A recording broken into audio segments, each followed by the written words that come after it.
කතානායකවරයා විසින් කරනු ලබන නිවේදන 2020 සැප්තැම්බර් මාස 10 වෙනි බ්‍රහස්පතින්දා එනම් අද දින අපරභාග 2ට පාර්ලිමේන්තු කටයුතු පිළිබඳ කාරක සභාවේ රැස්වීමක් සහ එය අවසන් වූ වහාම තේරීම් කාරක සභාවේ රැස්වීමක් කාරක සභා කාමර දෙකෙහිදී පැවැත්වීමට නියමිත බැවින් අදාළ රැස්වීම සඳහා පැමිණ සහභාගී වන සියලුම සමාජික මන්ත්‍රීවරුන් දැනුම් දීමට කැමැත්තෙමි. පාර්ලිමේන්තුවේ ස්ථාවර නියෝග අංක 117 එකෙහි විධිවිධාන සහ 2020 අගෝස්තු 28 වන දින පාර්ලිමේන්තුව විසින් සම්මත කරන ලද යෝජනා ප්‍රකාර කතානායකවරයාගේ සභාපතිත්වයෙන් මතු සඳහන් මන්ත්‍රීවරුන්ගේ ගෘහකාරක සභාවේ සේවය කිරීම සඳහා තේරීම් කාරක සභාව විසින් නම් කරන ලද බව දන්වනු කැමැත්තෙමි. අරුන්දික ප්‍රනාන්දු මහතා, නිමල් ලන්සා මහතා, කරු කාංචන විජේසේකර මහතා, පියල් නිශාන්තද සිල්වා මහතා, සීතා ආරම්භ පොළ මහත්මිය, ජේසී අලවතුළු මහතා, මේජර් ප්‍රදීප් පුඳුකුඩ මහතා, ජගත් කුමාර මහතා, කිංස් නෙල්සන් මහතා, මුදිතා ප්‍රියශාන්ති මහත්මිය, නලින් ෆර්නාන්දු මහතා, අලි සබ්රි රහීම් මහතා, මර්ජාන් ෆලීල් මහතා, දයනාගමගේ මහත්මිය.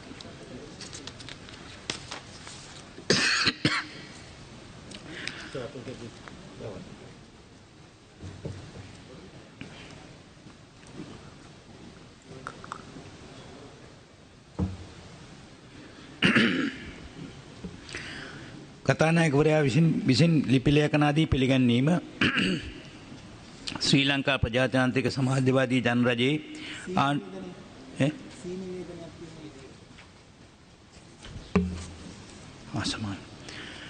පාර්ලිමේන්තුවේ ස්ථාවර නියෝග අංක 118 එකෙහි විධිවිධාන සහ 2020 අගෝස්තු 28 වන දින පාර්ලිමේන්තුව විසින් සම්මත කරන ලද යෝජනා ප්‍රකාරව ආචාර ධර්ම සහ වරප්‍රසාද පිළිබඳ කාරක සභාවේ සේවය කිරීම සඳහා තේරීම් කාරක සභාව විසින් මතු සඳහන් මන්ත්‍රීවරයන් නම් කරන ලද බව දන්වනු කැමැත්තෙමි. ගරු MUM අලි සබ්රි මහතා, ගරු විජිත බේරගොඩ මහතා, ගරු කනක හේරත් මහතා, ගරු තාරක බාලසූරිය මහතා, ගරු අනුරාධ ජයරත්න මහතා, ගරු කබීර් හෂීම් මහතා, ගරු ආචාර්ය විජේදාස රාජපක්ෂ මහතා, ගරු ජීජී පොන්නම්බලම් මහතා, ගරු අරවින්ද කුමාර් මහතා, ගරු වේල් කුමාර් මහතා, ගරු කෝකිලා ගුණවර්ධන මහත්මිය, ගරු ප්‍රවිත බණ්ඩාර තෙන්නකෝන් මහතා, ගරු ශාන් විජයලාල් ද සිල්වා මහතා, ගරු CV විග්නේශ්වරන් මහතා, ගරු ගෙවින්දු කුමාරතුංග මහතා, ගරු මහාචාර්ය රංජිත් බණ්ඩාර මහතා. කතානායකවරයා විසින් ලිපි ලේඛන පිළිගැන්වීම ශ්‍රී ලංකා ප්‍රජාතාන්ත්‍රික සමාජවාදී ජනරජයේ ආණ්ඩුක්‍රම ව්‍යවස්ථාවේ 41 6 ව්‍යවස්ථාවේ ප්‍රකාරව 2019 වර්ෂයේ සිව්වැනි කාර්තුවේ 2019 සිට 2019 දක්වා මුදල් කොමිෂන් සභාවේ කාර්ය සාධක වාර්තාව. දෙක ශ්‍රී ලංකා ප්‍රජාතාන්ත්‍රික සමාජවාදී ජනරජයේ ආණ්ඩුක්‍රම ව්‍යවස්ථාවේ 41 6 ව්‍යවස්ථා ප්‍රකාරව 2019 වර්ෂයේ තෙවැනි කාර්තුවේ 2019 සිට 2019 දක්වා මැතිවරණ කොමිෂන් සභාවේ කාර්ය සාධන වාර්තාව මම ඉදිරිපත් කරමි.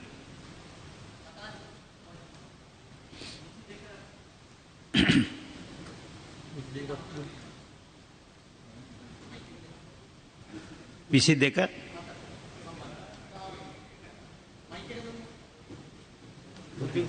බුද්ධික පතිරමන්ත ගරු කතානායකතුමනි 22/4 යටතේ මේ ලිපි ලේඛනාදිය පිළිගැනීම මීට අවුරුදු 4කට විතර කලින් අපේ මේස උඩට මහා පොත් ගොඩක් ආවා. ඒකේ සාධනීය පියවරක් විදියට මේ DVD ආවා. ඔබතුමා මූලාසනෙන් ඉවත් වෙච්ච වෙලාවක මේ දෙපැත්තෙම ගරු മന്ത്രിතුමන්ලගේ කොරිඩෝර්ස් වලට ගිහිල්ලා බැලුවොත් පේනවා 100 ගාණක් මේවා විසික් කරලා තියෙන්නේ. ගොඩක් മന്ത്രിවරු ගෙනියන්නෙත් නැහැ. මේක මීට වඩා ස්ථාවර නියෝග වෙනසක් කළා හරි. එකක් පරිසරයට හානියක්, එකක් මූල්‍ය හානියක්. ඒ නිසා දැන් ඇත්තටම අපේ මේස උඩට මේක එන්න ඕන කියනවා නම් දැන් අපේ මේස උඩ හැම කෙනෙක්ගේම මේස උඩ තියෙනවා මේ ලැප්ටොප් එකක්. ඒතකොට මේකට එව්වත් ඒක හරි. ඒතර മന്ത്രിවරුන්ට අවශ්‍ය කෙනෙකුට මුද්‍රණය කරලා ගන්නවා නම් පහසුකම් පුස්තකාලෙන් ගන්න පුළුවන්. මේ ඔබතුමා මේ මොහොතේ බලන්න මේ හැම മന്ത്രിවරයෙක්ගේම මේස උඩ කිලෝ ගානක CD තියෙනවා. අද 20 ගානයි, ඊයේ 20 ගානයි, පෙරේද 20 ගානයි, මේ දවස් ටිකේ විතරක් මේ සේවකයෝ 100 ගානක් බෙදලා තියෙනවා. ඉතින් මේක හරි මූල්‍ය පාඩුවක්, පරිසර හානියක්. ඒතර අපි ආදර්ශය ඉහළින් පහළට මිසක් පහළින් ඉහළට දීලා වැඩක් නැහැ කරු කතානායකතුමනි. ඒ නිසා මම ඔබතුමාට යෝජනා කරනවා ලේකම් මණ්ඩලයත් අපි කවුරුත් කතා කළා. මේක මීට වඩා නූතනත්වයකට අපි යමු. ඒක අපිට කරන්න පුළුවන් මේ DVD, CD සහ පොත්. එතකොට අවශ්‍ය කෙනෙක් පුස්තකාලයෙන් මුද්‍රණය කරගනි. එහෙම නැත්නම් මේ පහසුකම් දීලා තියෙනවා අන්තර්ජාල පහසුකම් මේ දෙපැත්තෙම. ඒ වයින්ුත් පහසුකම් ගන්න පුළුවන්. ඒ නිසා ඔබතුමා මේ මූලාසනෙන් ඉවත් වුණාම එන්නකෝ අපේ මේ කොරිඩෝ එකට ඇවිල්ලා බලන්නකෝ. බොහොම ස්තුතියි ගරු මන්ත්‍රීතුමා. වෙන ක්‍රමවේදයක් හදමු. ඔය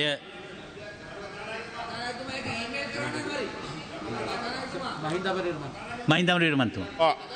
ගරු කතානායකතුමනි මෙතුමා ගෙන යෝජනාව තාමත් සත්‍යයක් මේ අපේ හැම තැනම බැලුවොත් මේ CD තියෙනවා මේ පටි තියෙන මේවා ඇත්තටම මේවා ප්‍රයෝජනට ගන්නව අඩුයි. ඒ නිසා අපිට මෙතන ලැප්ටොප් එකක් දීලා තියෙනවා මේක පාවිච්චි කරන්න පුළුවන් නවීන තාක්ෂණය අද පාවිච්චි කරන්න පුළුවන්. ඒ නිසා මේවත් කිසිම තේරුමක් නැහැ මේක පරිසරයට අහිත කරයි. නිසා මේ කරුණා කරලා නතර කරන්න වෙන ලැප්ටොප් එකට දැනටමත් ඔය තොරතුරු ඇතුල් කරලා තියෙනවා. මේවා බෙදීමේ අවශ්‍යතාවයක් මම දකින්නේ නැහැ.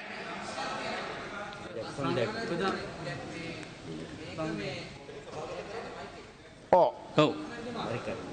මරිකාර් මන්තුවා. දැන් මේක ඊමේල් කරලා අපිට ප්‍රින්ට් අවුට් එකක් ගන්න පුළුවන්. ගැටලුව තියෙන්නේ ඊමේල් කරන එක හොඳයි.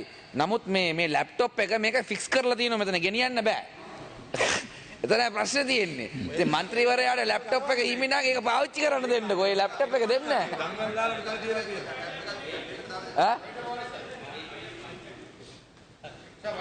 අපි වැඩ පිළිලා හදන්නම් ලැප්ටොප් එකක් දෙන්න.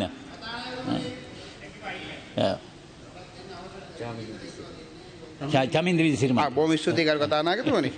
ඇත්තරම මේ පාර්ලිමේන්තු සම්ප්‍රදාය සහ ස්ථාවර නියෝග තුළ මේ ලබා දීම අනිවාර්ය වෙලා තිබෙනවා. ඒ පිළිබඳවත් මං හිතන්නේ බුද්ධික මන්ත්‍රීතුමා කිව්වා වගේ ඒ වෙනස් වීම ඇරෙන්නට වෙන කරන්න දෙයක් නැහැ. කාර්ය මණ්ඩලයට සහ පාර්ලිමේන්තු ලේකම්තුමාට මේක අනිවාර්යෙන් කරන්න සිද්ධ වෙනවා. ඒ සම්බන්ධව කතා කරලා යම් පිළිවෙල මේ තාක්ෂණ උපකරණ දීම පිළිබඳව අපි සතුටු වෙනවා. නමුත් මේ නියෝග වෙනස් නොවීම නිසා මේ පාර්ලිමේන්තුවේ ක්‍රියාදාමයේ අඛණ්ඩව මේ නිලධාරීන් ක්‍රියාත්මක වෙන්න සිද්ධ වෙනවා. ඉතින් ඒක යම් වෙනසක් කරොත් මං හිතන්නේ මේ පරිගණක යන්ත්‍රයේ මේ වැඩ පිළිවෙල කරන්න පුළුවන්. බොහොම ස්තුතියි අපි ඒක ගන්න. ඔව් අමාත්‍යතුමා. ගරු කතානායකතුමනි මම හිතන්නේ බුද්ධික පත්‍ර මන්තුමා කාලෝචිත යෝජනාවක් ගෙනාවේ. හැබැයි තුමා අවුරුදු 5ක් මේක දැක්කේ නැහැ. අවුරුදු 5 මෙහෙම තිබුණා. හරි. හොඳ කිව්වේ. හොඳ කිව්වේ. නරකක් නෙමෙයි. ගරු කතානායකතුමනි මේ පාර්ලිමේන්තුවේ වෙබ්සයිට් එකට ගියත් මේවා තියෙනවා. ඊළඟට මන් දන්නේ කොහොමද ලැප්ටොප් එකක් ගෙදර ගෙනියන්න මේ ලබා දෙන වැඩ පිළිවෙල ගැන කටයුතු කරන්න කල්පනා කරලා මේක අනිවාර්යයෙන්ම හොඳ කාලෝචිත යෝජනාවක් මේ ස්ථාවර නියෝග සංශෝධන නීතිය කියලා අපි විස්තර කරන කතානායකතුමනි. ඉතින් අනිවාර්යයෙන්ම මේක විතරක් නෙමෙයි ගණනාවක් තියෙනවා වෙනස් කරන්න අපි ඉදිරියේදී එකතු වෙලා ඒක අපි කතා කරමු. ගෘහකාර්ය සභාවේදී කතා කරමු. ශ්‍රී ලංකා ලිපිලේඛනාදී පිළිගැන්වීම ශ්‍රී ලංකා ප්‍රජාතාන්ත්‍රික සමාජවාදී දණ්ඩරදයේ ආණ්ඩුක ව්‍යවස්ථාවේ 41A6 ව්‍යවස්ථාවේ ප්‍රකාරව 2019 වර්ෂයේ සිව්වැනි කාර්තුවේ 2019 සහ 2019 දක්වා මුදල් කොමිෂන් සභාවේ සාධක වාර්තාව. 2. ශ්‍රී ලංකා ප්‍රජාතාන්ත්‍රික සමාජවාදී ජනරදයේ ආණ්ඩුක්‍රම ව්‍යවස්ථාවේ 41A6 ව්‍යවස්ථාව ප්‍රකාරව 2019 වර්ෂයේ තෙවැනි කාර්තුව 2019 7 සහ 2019 9:30 සඳහා මැතිවරණ කොමිෂන් සභාවේ කාර්ය සාධන වාර්තාව මම ඉදිරිපත් කරමි. ලිපිලේඛනාදී පිළිගැන්වීම ගරු අග්‍රාමාත්‍යතුමා, මුදල් අමාත්‍යතුමා, බුද්ධ ශාසන ආගමික කටයුතු සංස්කෘතික කටයුතු අමාත්‍යතුමා සහ නාගරික සංවර්ධන හා නිවාස අමාත්‍යතුමා. ගරු කතානායකතුමනි 2019 වර්ෂය සඳහා ජනාධිපති කාර්යාලයේ කාර්ය සාධන වාර්තාව 2019 වර්ෂය සඳහා ග්‍රාමාත්‍ය කාර්යාලයේ කාර්ය සාධන වාර්තාව 2019 වර්ෂය සඳහා ජාතික ප්‍රසම්පාදන කොමිෂන් සභාවේ කාර්ය සාධන වාර්තාව 2019 වර්ෂය සඳහා පරිපාලන අභියාචන විනිශ්චය අධිකාරියේ කාර්ය සාධන වාර්තාව 2019 වර්ෂය සඳහා ක්‍රිස්තියානි ආගම කටයුතු දෙපාර්තමේන්තුවේ වාර්ෂික කාර්ය සාධන වාර්තාව සහ 2019 වර්ෂය සඳහා රාජ්‍ය සේවා කොමිෂන් සභාවේ වාර්ෂික කාර්ය සාධන වාර්තාව ගරු කතානායකතුමනි මම ඉදිරිපත් කරමි. ගරු අධ්‍යාපන අමාත්‍යතුමා.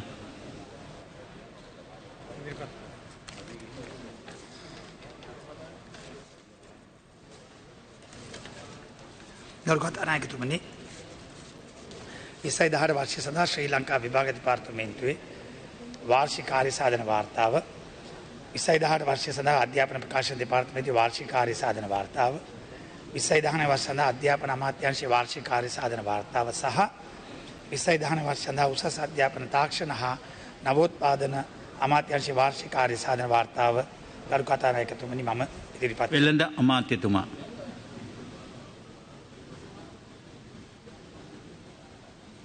ගරු කතානායකතුමනි 2018 වර්ෂය සඳහා මිනුම් ඒකක ප්‍රමිති හා සේවා දෙපාර්තමේන්තුවේ කාර්ය සාධන වාර්තාව සහ වාර්ෂික ගිණුම් මම ඉදිරිපත් කරමි. ගරු රාජ්‍ය සේවා පළාත් සභා හා පළාත් පාලන අමාත්‍යතුමා. ගරු කතානායකතුමනි 2019 වර්ෂ සඳහා රාජ්‍ය පරිපාලන හා ආපදා කළමනාකරණ අමාත්‍යාංශයේ වාර්ෂික කාර්ය සාධන වාර්තා හා ගිණුම් මම ඉදිරිපත් කරමි. ගරු ජනමාධ්‍ය අමාත්‍යතුමා. ගරු කතානායකතුමනි 2019 වර්ෂ සඳහා ජනමාධ්‍ය අමාත්‍යාංශයේ වාර්ෂික කාර්ය සාධන වාර්තාව සහ 2019 වර්ෂ සඳහා රජයේ මුද්‍රණ දෙපාර්තමේන්තුවේ වාර්ෂික කාර්ය සාධන වාර්තා මම ඉදිරිපත් කරමි. ගරු විදුලි බල අමාත්‍යතුමා. ගරු කතානායකතුමනි 2019 වර්ෂ සඳහා විදුලි බල හා බල ශක්ති අමාත්‍යාංශයේ වාර්ෂික කාර්ය සාධන වාර්තාව මම ඉදිරිපත් කරමි. ගරු පරිසර අමාත්‍යතුමා. කතානායකතුමනි 2019 වර්ෂය සඳහා මහවැලි සංවර්ධන හා පරිසර අමාත්‍යාංශයේ වාර්ෂික කාර්ය සාධන වාර්තාව මම ඉදිරිපත් කරමි. ගරු ඉඩම් අමාත්‍යතුමා. ගරු කතානායකතුමනි 2019 වර්ෂය සඳහා ඉඩම් හා පාර්ලිමේන්තු ප්‍රතිසංස්කරණ අමාත්‍යාංශයේ කාර්ය සාධන වාර්තාව 2019 වර්ෂය සඳහා ශ්‍රී ලංකා මිනින්දෝරු දෙපාර්තමේන්තුවේ කාර්ය සාධන වාර්තාව සහ ගරු කෘෂිකර්ම අමාත්‍යතුමා. 2019 වර්ෂ සඳහා ඉඩම් හිමිකම් නිරෝල් කිරීමේ දෙපාර්තමේන්තුවේ කාර්ය සාධන වාර්තාව සහ 2019 වර්ෂ සඳහා ඉඩම් කොමසාරිස් ජෙනරාල් දෙපාර්තමේන්තුවේ වාර්ෂික කාර්ය සාධන වාර්තාව මම ඉදිරිපත් කරමි. කෘෂිකර්ම අමාත්‍යතුමා. ගරු කතානායකතුමනි 2017 වර්ෂයේ කෘෂි කාර්මික හා ගොවිජන රක්ෂණ මණ්ඩලයේ වාර්ෂික වාර්තාව මම ඉදිරිපත් කරනවා. ගරු බලශක්ති අමාත්‍යතුමා. ගරු කතානායකතුමනි 2019 වර්ෂ සඳහා විදුලි බල හා බල ශක්ති අමාත්‍යාංශයේ ඛනිජ තෙල් සම්පත් සංවර්ධන අංශයේ කාර්ය සාධන වාර්තාව මම ඉදිරිපත් කරමි. තරුණ හා ක්‍රීඩා අමාත්‍යතුමා. ගරු කතානායකතුමනි 2018 වර්ෂ සඳහා මිනිස් බල හා රැකිරක්ෂා දෙපාර්තමේන්තුවේ කාර්ය සාධන වාර්තාව මම ඉදිරිපත් කරමි. ගරු අධිකරණ අමාත්‍යතුමා.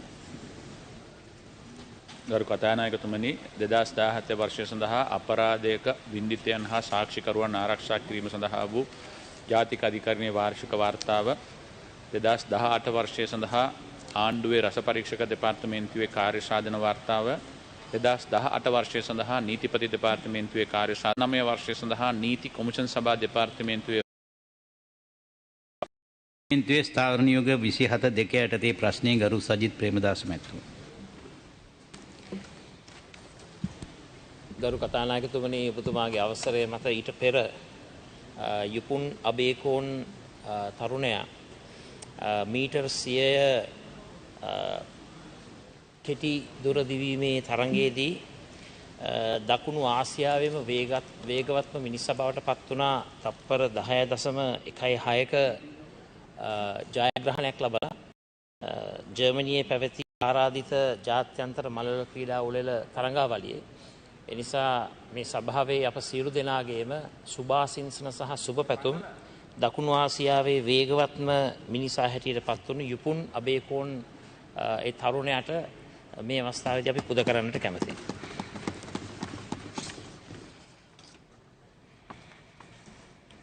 කරු කතානායකතුමනි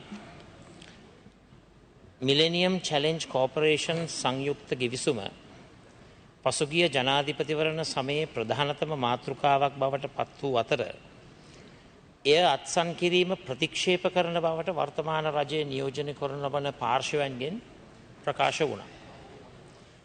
කෙසේ වුවද ජනාධිපතිවරණ ජයග්‍රහණයෙන් අනතුරුව රජය විසින් එම ගිවිසුම සමාලෝචනය කිරීමට සූදානම් බව ප්‍රකාශ වූ අතර MCC යෝජනා සමාලෝචනය කිරීම සඳහා කමිටුවක්ද පත් කරන ලදී. එම සමාලෝචන කමිටු වාර්තාව 20/20 ජුනි 23 වැනි දින නිකුත් කර තිබුණු අතර එම වාර්තාව ගරු අග්‍රාමාත්‍යතුමා විසින් අමාත්‍ය මණ්ඩලයට 20/20 ජුලි 1 වෙනිදා ඉදිරිපත් කර තිබුණා. මම එම වාර්තාවේ පිටපතක් හැන්සාට් ගත කරනවා සභාගත කරනවා. එම කමිටු වාර්තාවේ නිර්දේශ පදනම් කර ගනිමින් ගිවිසුම සංශෝධනය කරන ලෙසට කමිටුව රජයට යෝජනා කර තිබෙන අතර ගිවිසුම සංශෝධනයට MCC ආයතනයේ එකඟ නොවන්නේ නම් ගිවිසුම අත්සන් කිරීම ප්‍රතික්ෂේප කළ යුතු බවත් එම කමිටුව නිර්දේශ කර තිබුණා. ගරු කතානායකතුමනි, ඔබතුමා හොඳාකාරවම දන්නවා ඒ කාලේ විශේෂයෙන්ම අපේ ප්‍රතිපක්ෂ කණ්ඩායම් කියපු දෙයක් තමයි ශ්‍රී දළදා වහන්සේ වන්දනාමාන කරන්නටත් අටමස්ථානයේ සොළොස්මස්ථානයේ වන්දනාමාන කරන්නටත් යනකොට පාරේ එක පැත්තක් ඇමරිකාවට අයිති වෙනවා, අනික් පැත්ත විතරයි ශ්‍රී ලංකාවට අයිති වෙන්නේ කියලා අපේ ප්‍රතිපක්ෂ කණ්ඩායම් කිව්වා. ඒ වගේම රට ලේ විලක් බවට පත් වෙනවායි කිව්වා. හැබැයි ජනාධිපතිවරණ ජයග්‍රහණයෙන් පස්සේ 70%යි 130 සූත්‍රයක් නිර්මාණය වුණා. 70%ක් හොඳයි කිව්ව MCC කිවිසුම 30ක් විතරයි නරක කියලා කිව්වා. කෙසේ වුවද මේ සම්බන්ධව රජය විසින් යම් නිහඬ පිළිවෙතක් අනුගමනය කරනු ලබන බවට නිරීක්ෂණය වන හේයින් පහත ප්‍රශ්න සඳහා පිළිතුරු හා පැහැදිලි කිරීම රජය විසින් මෙම ගරු සභාව වෙත ඉදිරිපත් කරනු ඇතයි මම අපේක්ෂා කරනවා. 1. මැතිවරණ සමයේදී ජනතාවට පොරොන්දු වූ පරිදි මෙම ගිවිසුම අත්සන් කිරීම ප්‍රතික්ෂේප නොකොට එය සමාලෝචනය කිරීමට බලපෑ හේතු මොනවද? ගරු කතානායකතුමනි, ඩොලර් මිලියන 400කට රට විකුණා දමන්නටද ආණ්ඩු පාර්ශ්වය උත්සාහ කරන්න කියන එක මම අහන්න කැමතියි. MCC ගිවිසුමේ අඩංගු ශ්‍රී ලංකාවට අහිතකර කොන්දේසි මොනවාදයි රජයේ විසින් නිශ්චිතව හඳුනාගෙන තිබේ. මොනවාදයි මේ භාවට ප්‍රකාශ කරන්නේද? තුන්වෙනි ප්‍රශ්නය. අහිතකර කොන්දේසි හඳුනාගෙන ඇතනම් එම අහිතකර කොන්දේසි ඉවත් කොට ගිවිසුම සංශෝධනය කිරීම සඳහා MCC ආයතනය සමග රජයේ සාකච්ඡා පවත්වා තිබේද? එසේනම් එම සාකච්ඡාවල ප්‍රතිඵල රජය විසින් මෙම සභාව හමුවේ තබන්නේද? හතරවෙනි ප්‍රශ්නය. සංශෝධන වලින් අනතුරුව හෝ මෙම ගිවිසුම අත්සම් කිරීමට රජය අපේක්ෂා කරන්නේද? ඒ වගේම ජනතාවට ලබා දුන්නු පොරොන්දුව MCC ගිවිසුම සහ මුලින්ම ඉරා දමන්නට එදා ප්‍රතිඥාවක් දුන්නා. ඒ පොරොන්දුව, ඒ ප්‍රතිඥාව ක්‍රියාත්මක කරන්න රජය කියන මම මේ අහන්න කැමතියි.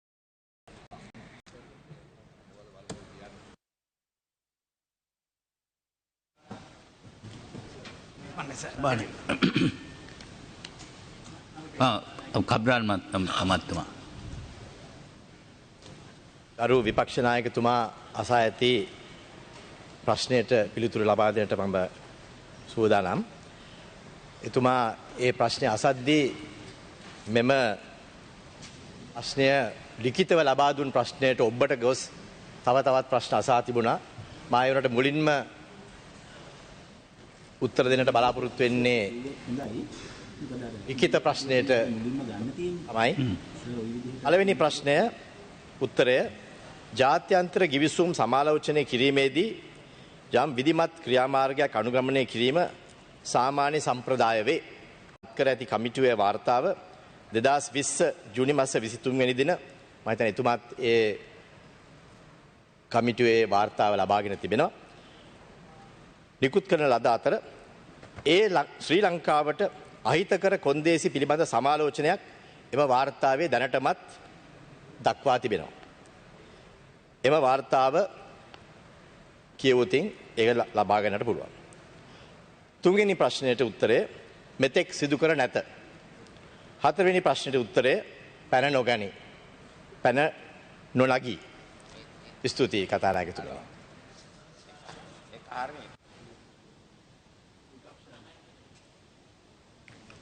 විපක්ෂ නායකතුමා. මම විවාදයක් කරන්නට උත්සාහ දරනවා නෙමෙයි. නමුත් එතුමා සඳහන් කරා මේ සම්ප්‍රදායක් තියෙනවයි කියලා මේ ජාත්‍යන්තර ගිවිසුම් සමාලෝචනය කරනවයි කියන කාරණාව. අර නිදහස් චතුරස්‍රයේ අතිපූජනීය මහා සංඝරත්නයත් මාරාන්තික උපවාසයක නියලුණු මොහොතක ඔය සමාලෝචන ගැන ඉදිරි සාකච්ඡා ගැන මොනවක්වත් කියවුණේ නැහැ.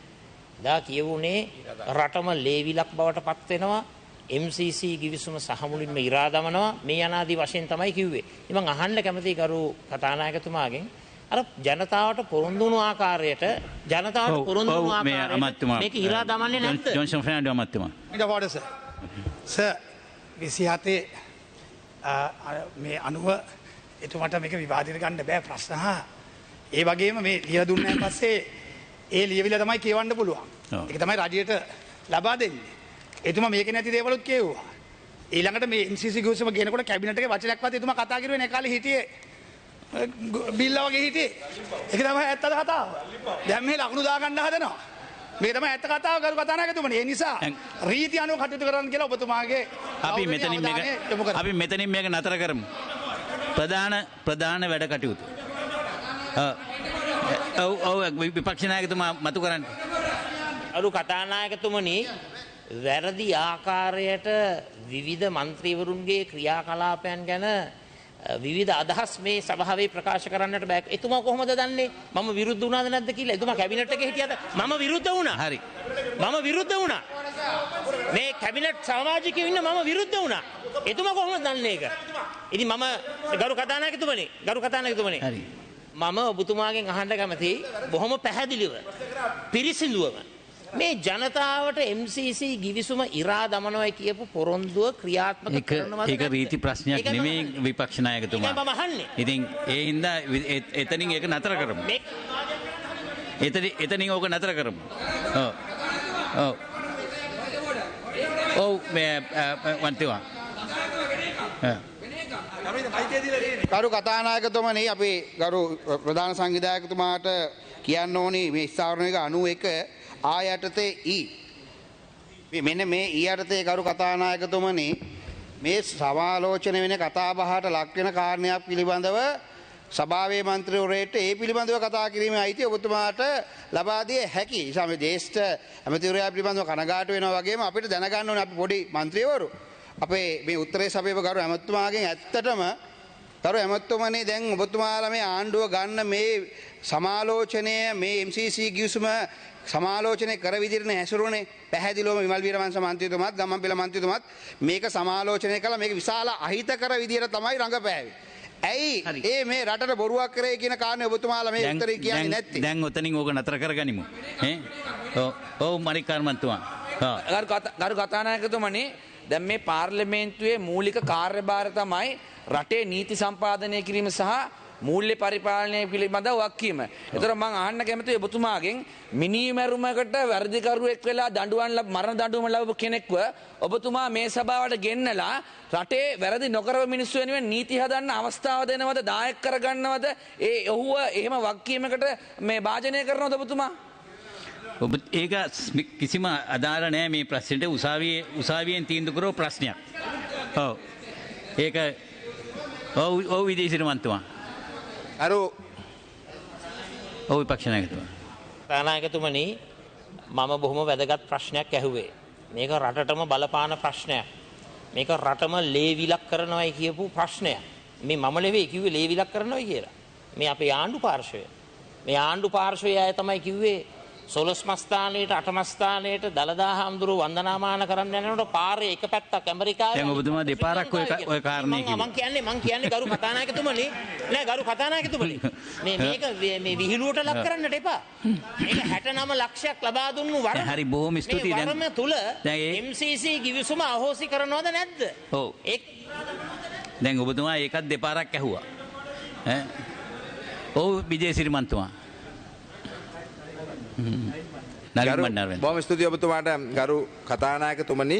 මේ විශේෂයෙන්ම මම ඔබතුමාගෙන් ඊයේ ඇහුවා මේ ගරු පාර්ලිමේන්තුවේ ආරක්ෂාව සම්බන්ධ කාරණේදී අර විශේෂ පාර්සලයක් ගෙනල්ලා ඒක පරීක්ෂා කිරීමට ඉඩ නොදීමේදී ඇති වුණු ප්‍රශ්නයත් එක්ක පොලිසිය දෙන්නෙක් ට්‍රාන්ස්ෆර් කළා දිනවා. ඒ වගේම ගරු කතානායකතුමනි ඊයේ සකී ජබාර් කියන අයිලන්ඩ් මාධ්‍යවේදියා ඝාතනය වෙලා තිනවා. අපි දන්නේ නැහැ මොකක්ද ඒ වගේ. ඒ වගේ අද උදේ අපිට දැනගන්න ලැබුණා මෙතන පාර්ලිමේන්තුව අසල කැපුම් කැටුම් සහිත මල සිරුරක් මේ පාර්ලිමේන්තුව අසල හමු වෙලා තියෙනවා. දැන් මේ රටේ බරපතල තත්ත්වයක් තියෙන මේ වගේ මල සිරුරු හම් වෙනවා, මැරෙනවා මේ පිළිබඳව මම කියන්නේ මේ රජය කරුවා කියලා. නමුත් මේ වගේ බොහොම භයානක තත්ත්වයක් රටේ බීසනයක් නිර්මාණය වෙමින් තියෙනවා. ඉතින් මේ නිසා මේ සම්බන්ධව රජය යම්කිසි ස්ථාවරයක් දරන්න ඕන මේ ගැන පැහැදිලි කිරීමක් කරන්න. ඒක අපි හොයලා බලන්නම් මේ ඔව් අපි ඒක හොයලා බලන්නම් පාර්සලයක සම්බන්ධ. හොඳයි. ඔව් ජොන්සන් ෆ්‍රෙන්ඩ් මහත්මයා. ගරු කතානායකතුමනි, නලින් බණ්ඩාර මන්තුමා ඊයේත් මේ ආරක්ෂා සම්බන්ධව මේ ප්‍රශ්නය පාර්ලිමේන්තුවේදී එතුමා ඉදිරිපත් කෙරුවා. මම හිතන්නේ ඒ ගැන අපි සොයා බැලිය යුතුයි රජයක් හැටියට. විශේෂයෙන් පාර්ලිමේන්තු ආරක්ෂාව ගැන. ඒ වගේම මේ මරණය ගැන අපි කටයුතු කරන රජයක් හැටියට පහුගිය රජය වගේ නෙමෙයි. මිනිස්සු මැරෙන්න ඇරලා hina වීටපු ආණ්ඩුවක්. මේ රජයේම නෙමෙයි, මේ හැම දෙයක්ම අපි සොයා බලනවා. ඉතිහාසෙත් මේ වගේ මරණ වෙලා තියෙනවා. තමුන්නාන්සලා 400ක් 500ක් මැරෙන්න ඇරලා hina වීටපු ආණ්ඩුවක්. ඒක තමයි ඇත්ත කතන්දර. තමුන්නාන්සලා දැන් ඔක්කොම අමතක කළා. මාධ්‍යයට දාන්න නැගිටලා උදේ මාධ්‍යයට නැගිටලා මාධ්‍යයට හැමින් පණිවිඩයක් කරලා පාර්ලිමේන්තුවෙන් යනවා. ඒක තමයි ඇත්ත තත්ත්වය. බොහොම ස්තුතියි. ප්‍රධාන වැඩ කටයුතු අද දින න්‍යාය පත්‍රයේ විෂයාංක 1 සිට 31 දක්වා 1 සිට 19 දක්වා වූ කටයුතු පිළිබඳ රජයේ ඊයේ විවාදය කළා. අද පිළිතුරු කතාවක් කරනවද කියලා අපිට ගරු කතානායකතුමනි අද සවස පිළිතුරු කතාව කිරීමට නියමිතයි. එන මම දැන් මේ පක්ෂය ඉල්ලා සිටිනවා නම් ඡන්දය විමසීමක් වුණත් කරන්න පුළුවන් අපිට. නෑ හවසම ගන්න reply. both together that the decision. දෙකම එකට කරන්නට පිළිතුරු කතාව තමයි එකඟතාවයකට පැමිණෙන්නේ. 1 සිට 31 දක්වා ස්වභාවිකද? විවාදය ආරම්භ කරන්න. ඉදිරිපත් කරනවා. යෝජනා ඉදිරිපත් කරනවා විවාද කිරීමට. 20 සිට 31 දක්වා ඉදිරිපත්. 20 සිට 31 දක්වා යෝජනාවල් නිෂ්පාදන බදු පනත යටතේ, සුරා බදු ආඥා පනත යටතේ, වරාය ගුවන්තොටුපොළ සංවර්ධන බදු පනත යටතේ, රේගු ආඥා පනත යටතේ නියෝග ඉදිරිපත් කරනවා. කරුගම්තුමා.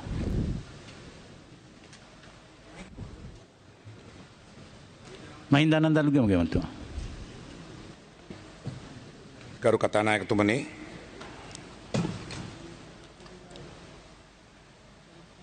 අපේ උත්තරීතර පාර්ලිමේන්තුවට 1978 ව්‍යවස්ථාව නව ආණ්ඩු ක්‍රම ව්‍යවස්ථාව ගෙනාට පස්සේ අපේ පාර්ලිමේන්තුවේ පවත්වන නවවෙනි සැසිවාරය මම මුලින්ම ගරු කතානායකතුමා හැටියට තේරීපත් වූ ඔබතුමාට මගේ උණුසුම් සුබ පැතුම් පුද කරන්න කැමැතියි. ඒ වගේම ගරු කතානායකතුමනි, මේ උත්තරීතර පාර්ලිමේන්තුවට පැමිණීම සඳහා මහනුවර දිස්ත්‍රික්කයේ ජනතාව මට ලබා දුන්න සහයෝගයට මේක අවස්ථාවක් කරගන්නවා මහනුවර දිස්ත්‍රික්කයේ සමස්ත ජනතාවටත් මගේ ගෞරවනීය ස්තුතිය පුද කරන්න. ඒ වගේම ගරු කතානායකතුමනි, අපිට මේ පාර්ලිමේන්තුවට එන්න අපිට අවස්ථාව ලැබුණේ 2020 අගෝස්තු මාසයේ 5 වෙනිදා පැවති පාර්ලිමේන්තු මැතිවරණය. මේ මැතිවරණය සුවිශේෂී ජනවරමක් හැටියට තමයි අපි දකින්නේ. මේ මැතිවරණයේ ලංකා ඉතිහාසයේ පළවෙනි වතාවට පක්ෂයකට සහ ඒ පක්ෂයට සහාය දෙන කණ්ඩායම් වලට හරියටම පාර්ලිමේන්තුවේ 225න් 150ක බහුතරයක් හරියටම මැනලා කිරලා බලලා වගේ 3න් 2ක බහුතරයක්. ගරු කතානායකතුමනි, අපි එදා පාර්ලිමේන්තු මැතිවරණේ අපි ජනාධිපතිවරණේ ජයග්‍රහණය කරලා මෙරටේ ජනතාවගෙන් ජනවරමක් කිල්ලුවා. අපි ජනතාවට කිව්වා මේ ආණ්ඩු ක්‍රම ව්‍යවස්ථාව වෙනස් කරන්න අපිට 3න් 2 බහුතරයක් ලබා දෙන්න කියලා. මෙරටේ බුද්ධිමත් ජනතාව මම ඒකයි ඔබතුමාට කිව්වා හරියට කිරලා මැනලා බලලා හරියටම 150ක බහුතරයක් ලබා දුන්නා. මෙරටේ ජනතාව වර්තමාන පාර්ලිමේන්තුවට එරීපත් වෙන්න. ගරු මම ඔබතුමා මගේ කතාව අහගෙන හිටියේ නෑ. මම කිව්වේ අපේ පක්ෂයට සහ අපට සහාය දෙන කණ්ඩායම් වලට කියලා. ඒ නිසා අපිට හරියට 150ක් තියෙනවා. ඔබතුමාගේ ඒ අඩුපාඩු තියෙන 2 හෝ 3 පිළිබඳව මම අපේ ඡන්දය එනවනේ. මේ පිළිබඳ ඡන්දේනවා. එතකොට ඔබතුමා බලා ගන්න පුළුවන් 150ට දෙකක් අඩුද තුනක් අඩුද 15ක් වැඩිද කියන එක ඔබතුමාට බලා ගන්න පුළුවන්. ඔබතුමාට බලා ගන්න පුළුවන් ඔය පැත්තේ ඉඳලා මේ පැත්තට කී දෙනෙක් ඡන්ද දෙනවද කියලා. ඔබතුමාට බලන්න පුළුවන් සජිත් ප්‍රේමදාස විරුද්ධව කී දෙනෙක් ඡන්ද දෙනවද කියලා. සමගි බලවේන්නගේ ටෙලිෆෝන් එකෙන් වයර් ගලවලා කීයක් එනවද කියලා බලා ගන්න පුළුවන්. අපි ව්‍යවස්ථා සංශෝධනය ආපු වෙලාව. ඒ නිසා ඉලක්කම් පස්සේ බලා ගමු. ඒ නිසා ගරු කතානායකතුමනි අපිට 150ක ජනවරමක් ලබා දුන්නා. ඒ වගේම මේ ජනවරම මම ඔබතුමාට කිව්වා ඓතිහාසික ජනවරමක්. එදා ජනාධිපතිවරණේ ගෝඨාභය රාජපක්ෂ මැතිතුමා ජනාධිපතිවරණට ඡන්ද දෙනකොට මේ රටේ මිනිස්සුගේ මතයක් තිබ්බා මේ රටේ සිංහල බහුතර ජනතාව එක්කහුවලා ගෝඨාභය රාජපක්ෂ මැතිතුමා ජනාධිපති කරන්න ඡන්ද දුන්නා කියලා. ඌ අපි ඒක පිළිගන්නවා. සමස්ත සිංහල බහුතර ජනතාව අපි ඉතිහාසය දැක්ක මේ පාර්ලිමේන්තුවේ කොහොමද සංයුතිය කියලා. මේ පාර්ලිමේන්තුවේ සමහර දේශපාලන පක්ෂවල සහාය නැතුව ආණ්ඩුවකට යන්න බෑ.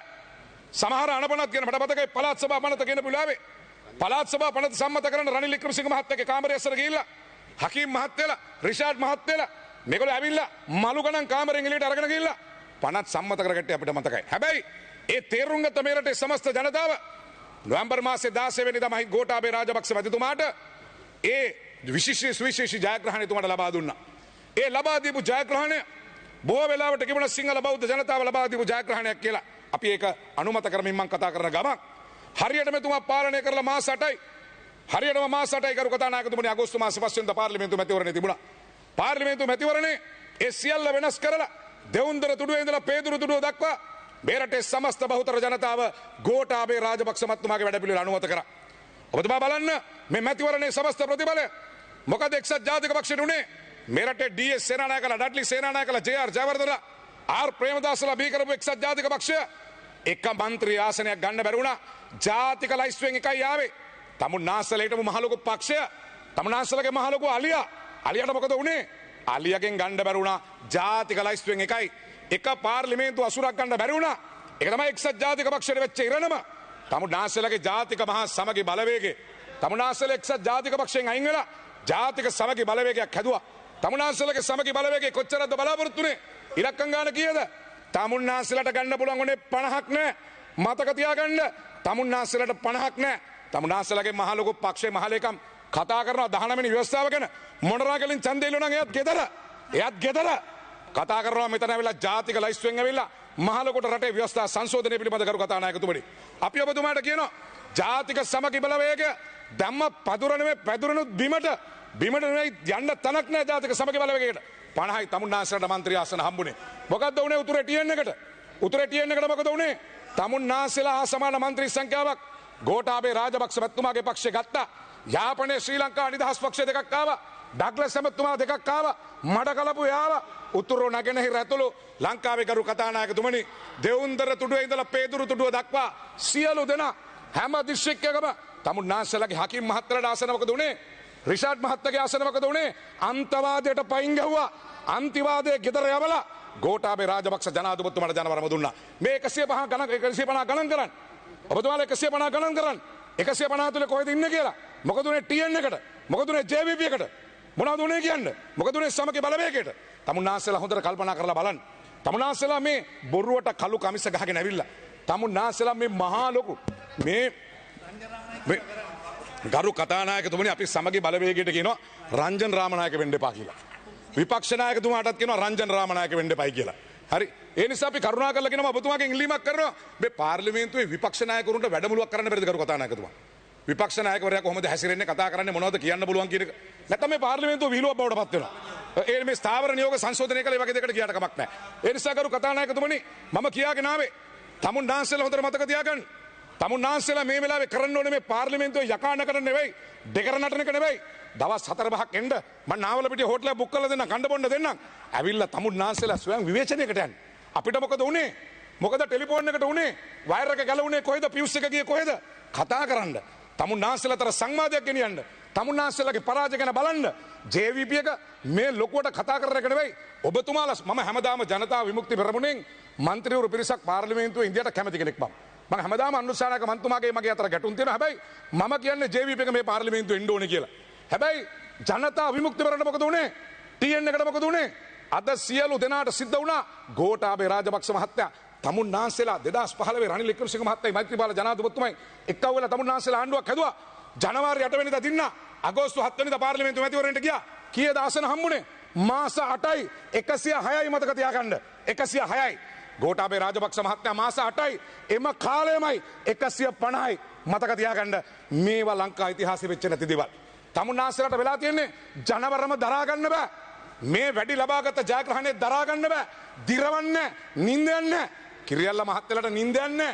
ඒ ඉතින් හිටපු ඇමතිතුමාලා කැබිනට් ඇමතිතුමාලා තිබුණා වරප්‍රසාද ඔක්කොම බැලුවාම නින්දයන්නේ වාහන නැහැ. දැන් ඉතින් ප්‍රෙෂර් වැඩි වෙනවා, සීනි වැඩි වෙනවා, ප්‍රශ්න වැඩි. ඉතින් ඒ නිසා මතක තියාගන්න ඔබතුමාලා හොඳට මතක තියාගන්න. ඔබතුමාලා හොඳට මතක තියාගන්න මේ රටේ මිනිස්සු. මේක හොඳට ගන්න මේ සංඛ්‍යාලේඛන. තමුන්නාන්සේ මගේ මිත්‍ර රාජකරණ මහත්තයා මම ඔබතුමාට උත්තර දෙන්නේ නැහැ. ඔබතුමාට උත්තර දුන්නොත් මගේ දෙන මිත්‍රත්වය නැති වෙනවා. ඒ නිසා ඔබතුමා මගේ යාළුවානේ. ඒ නිසා මගෙන් අහගන්න එපා. ඒ නිසා මම කියන්නේ කරු කතානායකතුමනි හොඳට ඔබතුමාලා ගණන් හදලා බලන්න. ඔබතුමාලා හොඳට ගණන් හදලා බලන්න මම මේ කියන එක බොරුද කියලා. මම ඔබතුමාලට කියන්නේ මේ පරාජය තමුන්නාන්සේලා මතක තියාගන්න. තමුන්නාන්සේලාට මේක දරා ගන්න බෑ. මේ ජනවරම දරා ගන්න බෑ. දැන් ගරු සභාපතිතුමනි, ගරු කතානායකතුමනි දැන් බලන්න මේ ව්‍යවස්ථා සංශෝධනය. දැන් මේ ආණ්ඩුව බලයට පත් වෙලා දවස් 2යි ඇවිල්ලා පාර්ලිමේන්තුව හදලා. මොකද්ද මේගොල්ලෝ කතා කරන්නේ? දැන් මේගොල්ලන්ට මේ ජනවරම පැත්තකට දාන්න ප්‍රේමලාල් ජයසේකර මහත්තයා පාර්ලිමේන්තුවට ආපු එකයි 19 වෙනි සංශෝධනය. මේක තමයි මේගොල්ලන්ට තියෙන ලොකුම ප්‍රශ්න දෙක. ගරු කතානායකතුමනි ඔබතුමා මොනවා කරන්නද? අධිකරණයේ විසින් දීපු තීන්දුව තමුන්නාන්සේ එළියට දාන්නද? ඊළඟට කියන අධිකරණයේ ස්වාධීනත්වය මේ රටේ කතානායක පයින් ගැව්වා කියලා. අධිකරණ අභ්‍යාචන අධිකරණ විසින් දීපු තීන්දුව තමුන්නාන්සේ පිළිඅරන් තිනවා. මේක තමුන්නාන්සේගේ පෞද්ගලික ප්‍රශ්නයක් නෙමෙයි. එහෙනම් පිල්ලයන් මන්ත්‍රීතුමා ඉන්නවා හිරේ. අවුරුදු 2ක් රනිල් වික්‍රමසිංහගේ නීතිය හදලා හිරේ දාපු පිල්ලයන් තමයි ඇතුලේ. තාම පිල්ලයන් මන්ත්‍රීතුමා කීයද අවුරුදු 5ක්. අවුරුදු 5ක් ඇතුලේ. චොකා ඒ මන්ත්‍රීතුමාට ප්‍රේමලාල් ජයසේකර මන්ත්‍රීතුමාට අධිකරණය අපි බලපෑම් කරනවා නම් එයා නෙමෙයි අපි ගන්න ඕනේ පිල්ලයන්. අවුරුදු 5ක් හිරේ. අවුරුදු 5ක් හිරේ ඉන්න මිනිහ අපි ගන්න ඕනේ. නෑ. අපි තමුන්නාන්සේලා වගේ අධිකරණයට බලපෑම් කරන්නේ නෑ. අරලියගහ මන්දිරේ ඉඳලා රනිල් වික්‍රමසිංහ මහත්තයා බ්‍රයිබරි එකේ ඩීජී ගෙනල්ලා නීතිපති ගෙනල්ලා තමුන්නාන්සේලා වගේ දෙකේ තුට්ටු දෙකේ වැඩ කරන්නේ මේ ආණ්ඩුව. අපි අධිකරණයට බලපෑම් කරන්නේ නැහැ. අපිට අධිකරණයට බලපෑම් කරන්න අවශ්‍ය නැහැ. එහෙම ඒකට නෙවෙයි අපිට දුන්නේ. මේ ජනවරම සුවිශේෂී ජනවරමක්. අධිකරණයට අත ගහන්න නෙවෙයි, ප්‍රජාතන්ත්‍රවාදයට අත ගහන්න නෙවෙයි. ඒ නිසා තමුන්නාන්සේලා හොඳට මේක මතක තියාගන්න. තමුන්නාන්සේලාගේ තත්ත්වයට අපිව දාන්න එපා. තමුන්නාන්සේලාට වෙලා තියෙන තමුන්නාන්සේලා අධිකරණේ කාපු මිනිස්සු, අධිකරණේ විනාශ කරපු මිනිස්සු, ප්‍රජාතන්ත්‍රවාදය නැති කරපු මිනිස්සු, මහා බැංකුව මංකොල්ල කපු නන් ටික කියන්නම් ඉස්සරහ පෙළිය මං. මහා බැංකුවෙන් සල්ලි ගත්ත කට්ටියගේ නන් ටික. දැන් මෙතන ඉන්නවා මං කියන්නම් නන් ටික ඕන්න. එහෙම මිනිස්සු තමුන්නාන්සේලා මොනවද මේ කතා කරන්නේ? ගරු කතානායකතුමනි. ගරු කතානායකතුමනි ඔබතුමාට කියන්න ඕනේ මේ ආණ්ඩු ක්‍රම ව්‍යවස්ථාව ගැන කතා කරනවා. ගරු කතානායකතුමනි ඔබතුමා දන්නවා මේ ආණ්ඩු ක්‍රම ව්‍යවස්ථාව හැදුවේ කවුද? අපිද? මේ ආණ්ඩු ක්‍රම ව්‍යවස්ථාව හැදුවේ රාජපක්ෂවරුද? මේක හැදුවේ මහින්ද රාජපක්ෂද? මේක හැදුවේ නාමල් රාජපක්ෂද? බෂීර් රාජපක්ෂද? ගෝඨාභය චමල්ද? කවුද හැදුවේ? හැදුවේ තමුන්නාන්සේලාගේ අප්පොච්චි ජේ.ආර්. ජයවර්ධන මහත්තයා. හදපු ව්‍යවස්ථාව විධායක ජනාධිපති කවුද හැදුවේ? එතකොට තමුන්නාන්සේ ඉපදිලත් නැහැ. ඒ නිසා තමුන්නාන්සේ හිටියෙත් නැහැ ඒ කාලේ. තමුන්නාන්සේ දන්න ජේ.ආර්. ජයවර්ධන මහත්තයා. හරි. ඒ නිසා ජේ.ආර්.ගේ කාලේ තමුන්නාන්සේ පච්ච කොල්ලා. ඒ නිසා මතක තියාගන්න. ගරු කතානායකතුමනි මේ ව්‍යවස්ථාව හැදුවේ ජේ.ආර්. ජයවර්ධන මහත්තයා. ජේ.ආර්. ජයවර්ධන මහත්තයා විධායක බලයත් එක්ක මේක හැදුවා. හදලා මේක අරගෙන ගියා. තමුන්නාන්සේලාගේ ජේ.ආර්. ජයවර්ධන මහත්තයාගේ ව්‍යවස්ථාව තමුන්නාන්සේලා හිටියා. තමුන්නාන්සේලාගේ මෙතන නෑ ගොඩක් අය. මෙතන ඉඳපු ගොඩක් ජේෂ්ඨෝ ජේ.ආර්. ජයවර්ධන මහත්තයත් එක්ක වැඩ කරා. ජේ.ආර්. ජයවර්ධන මහත්තයාගේ විධායක බලයත් එක්ක වැඩ කරා ගරු කතානායකතුමනි. ඊට පස්සේ කවුද ආවේ? විපක්ෂ නායක මහත්තයාගේ අප්පොච්චි ආවා. ආර්. ප්‍රේමදාස මහත්තයා. එයත් මේ විධායක බලයම තමයි පාවිච්චි කරේ. මේ විධායක බලයම පාවිච්චි කරලා ආර්. ප්‍රේමදාස විධායක ජනාධිපතිතුමා මේ බලතල පාවිච්චි කරා. පාවිච්චි කරලා අරගෙන ගියා. ඔබතුමාට කියන්න ඕනේ ගරු කතානායකතුමනි අපි දන්නවා. එදා 78 ව්‍යවස්ථා ආණ්ඩු ක්‍රම ව්‍යවස්ථාව ආවට පස්සේ විධායක ජනාධිපති ධූරය 2020 වෙනකන් එක්සත් ජාතික පක්ෂයේ තමුන්නාන්සේලා මතකයි අපිත් එක්ක මේ ආණ්ඩු ක්‍රම ව්‍යවස්ථාව කරා. මේ ව්‍යවස්ථාවට සංශෝධනයක් ගෙනාවේ කවද්ද? මේ ආණ්ඩු ක්‍රම ව්‍යවස්ථාවට සංශෝධනයක් ගෙනාවේ 2000. ඇයි? රනිල් වික්‍රමසිංහ මහත්තයා දින්න. චන්ද්‍රිකා මැතිණිය අගමැති. රනිල් බැලුවා විධායක ජනාධිපති චන්ද්‍රිකා මැතිණිය මට වැඩ කරන්න බලයක් නැහැ. ඡන්දකින් දිනා ගන්න බැරි රනිල් වික්‍රමසිංහ මහත්තයා, බලය ගන්න බැරි රනිල් වික්‍රමසිංහ මහත්තයා කෑදරකමට විධායක ජනාධිපති ධූරයේ බලය හවුසි කළ සංශෝධනයක් ගෙනාවා. 18 වෙනි සංශෝධනය කියලා. 17 වෙනි සංශෝධනය කියලා. ඒක ගෙනාවේ ආදරයටද නෑ? ඇයි? රනිල් වික්‍රමසිංහට වැඩ කරන්න බලය නෑ. චන්ද්‍රිකා කුමාරතුංග මැතිණිය ජනාධිපති. අගමැති UMP ආණ්ඩුව රනිල්ගේ පැවැත්ම වෙනුවෙන් UMP එකේ ඇමතිවරුන්ගේ බලය තණ්හාව වෙනුවෙන් තමුන්නාන්සේලා ගෙනාවේ. තමුන්නාන්සේලා 2000 ආණ්ඩු ක්‍රම ව්‍යවස්ථා සංශෝධනයේ 17 ගෙනාවේ රටට ආදරයටද? නෑ. රනිල්ගේ පැවැත්මට තමුන්නාන්සලගේ පැවැත්මට තමුන්නාන්සලා එදා ගෙනාවේ 2000 මේක ගෙනාවට පස්සේ අපි අරගෙන ගියා. ජනාධිපතිතුමා අපිට මේක දැනුණා. අපි 2010 වෙනකොට මේක දැනුණා. මේක වෙනස නිසා තමයි අපි 18 වෙනි සංශෝධනය ගෙනල්ලා ඒ වැඩ පිළිවෙල නැවතත් ශක්තිමත් කරන්න කටයුතු කරේ ගරු කතානායකතුමනි. අපි ගෙනාවා. අපි ගෙනල්ල ඉවර වෙලා මේ සංශෝධනය ගෙනාවා. අපි මේ සංශෝධනය අපි ගෙනල්ලා 2010 ගරු කතානායකතුමනි 2010 අපි මේ විධායක ජනාධිපති ධූරයට සදා නැවතත් සංශෝධනයක් ගෙනාවා. මේ සංශෝධනය ගෙනල්ලා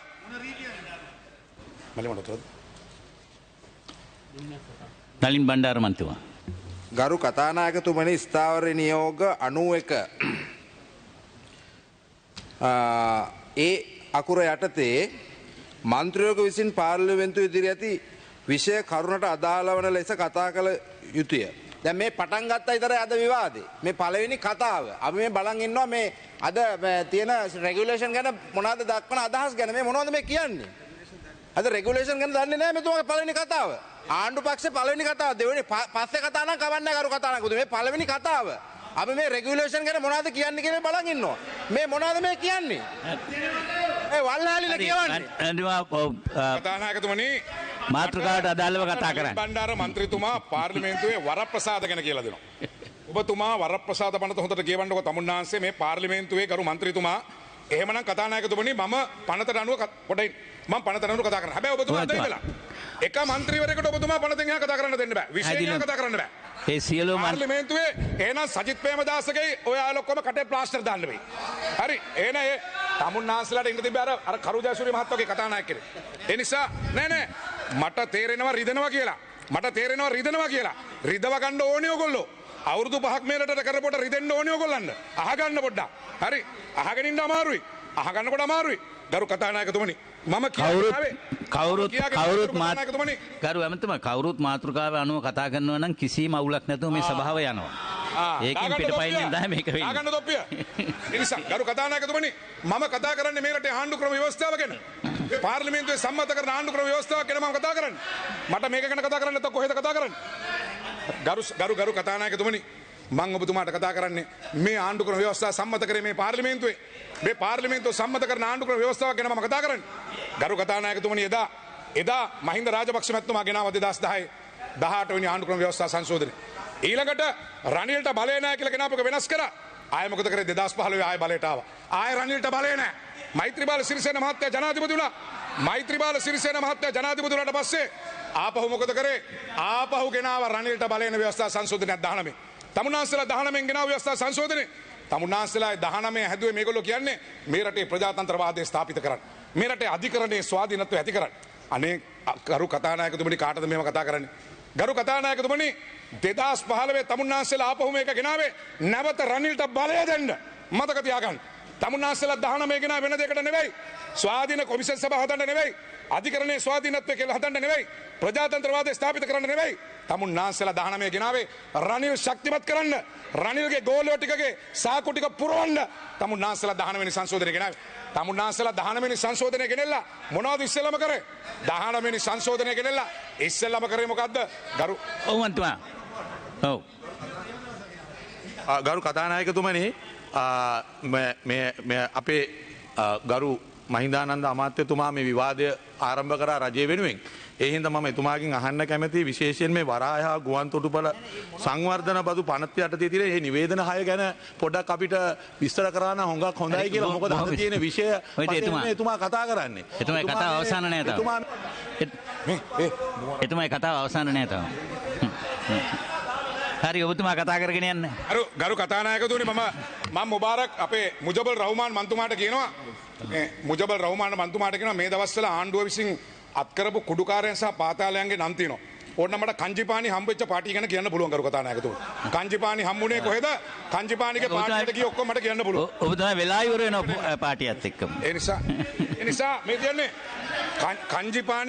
කංජිපානිගේ වාහන පාටියට ගියේ කවුද?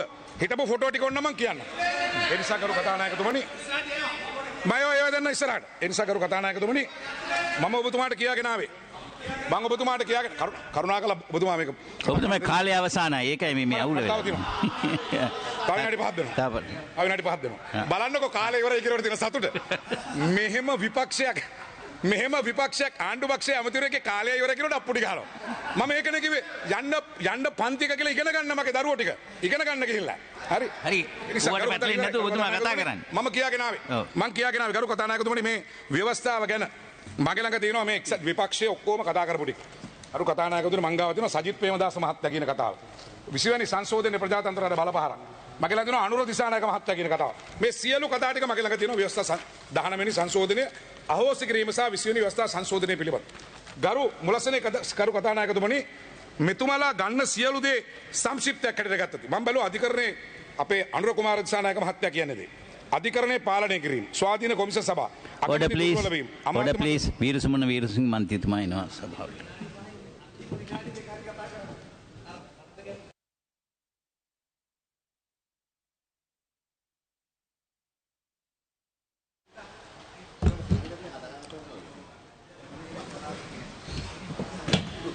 ඔය මේකෙන් භාගයකට කියන දේ අහගෙන ඉන්න බෑ. මොනවා කරන්නද? ගරු සභාපතිතුමනි අධිකරණයේ පාලනය කිරීම අනුර කුමාර දිසානායක මන්තුමාගේ මූලික තර්කයක් තමයි අධිකරණයේ පාලනය කරන්න හදනවා.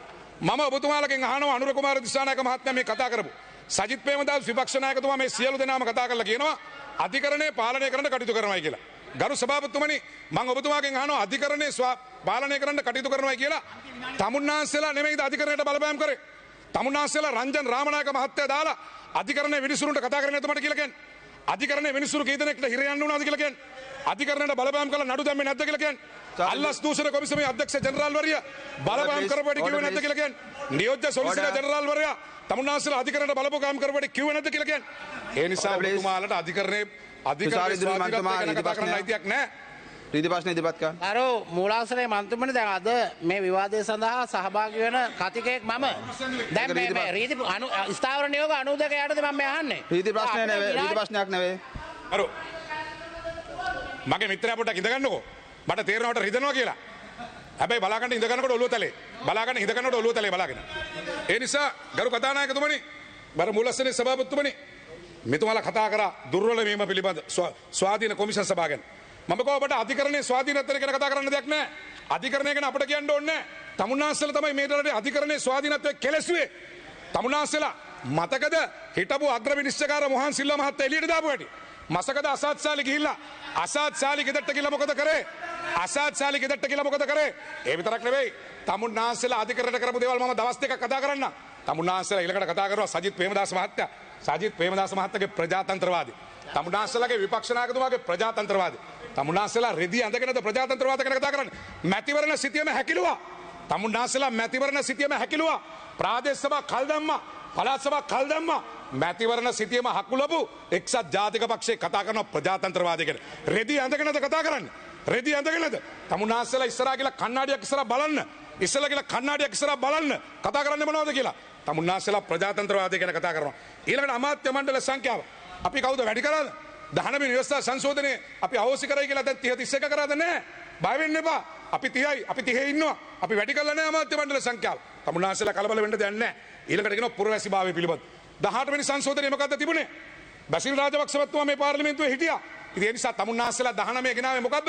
19 ගෙනාපු පළවෙනි කොන්දේසිය මහින්ද රාජපක්ෂ මහත්තයාට දුම් පාරක් ඉල්ලන්න බෑ. ගෝඨාභය රාජපක්ෂ බසිල් රාජපක්ෂ ඡන්දෙ ඉල්ලන්න බෑ. නාමල් රාජපක්ෂ ඡන්දෙ ඉල්ලන්න බෑ. එහෙනම් 19 ගෙනාවේ රනිල් ශක්තිමත් වෙන්නයි රාජපක්ෂවරු සීමා කරන්නයි තමුන්නාන්සේලා ගෙනාවේ 19. ඒක හොඳට මතක තියාගන්න.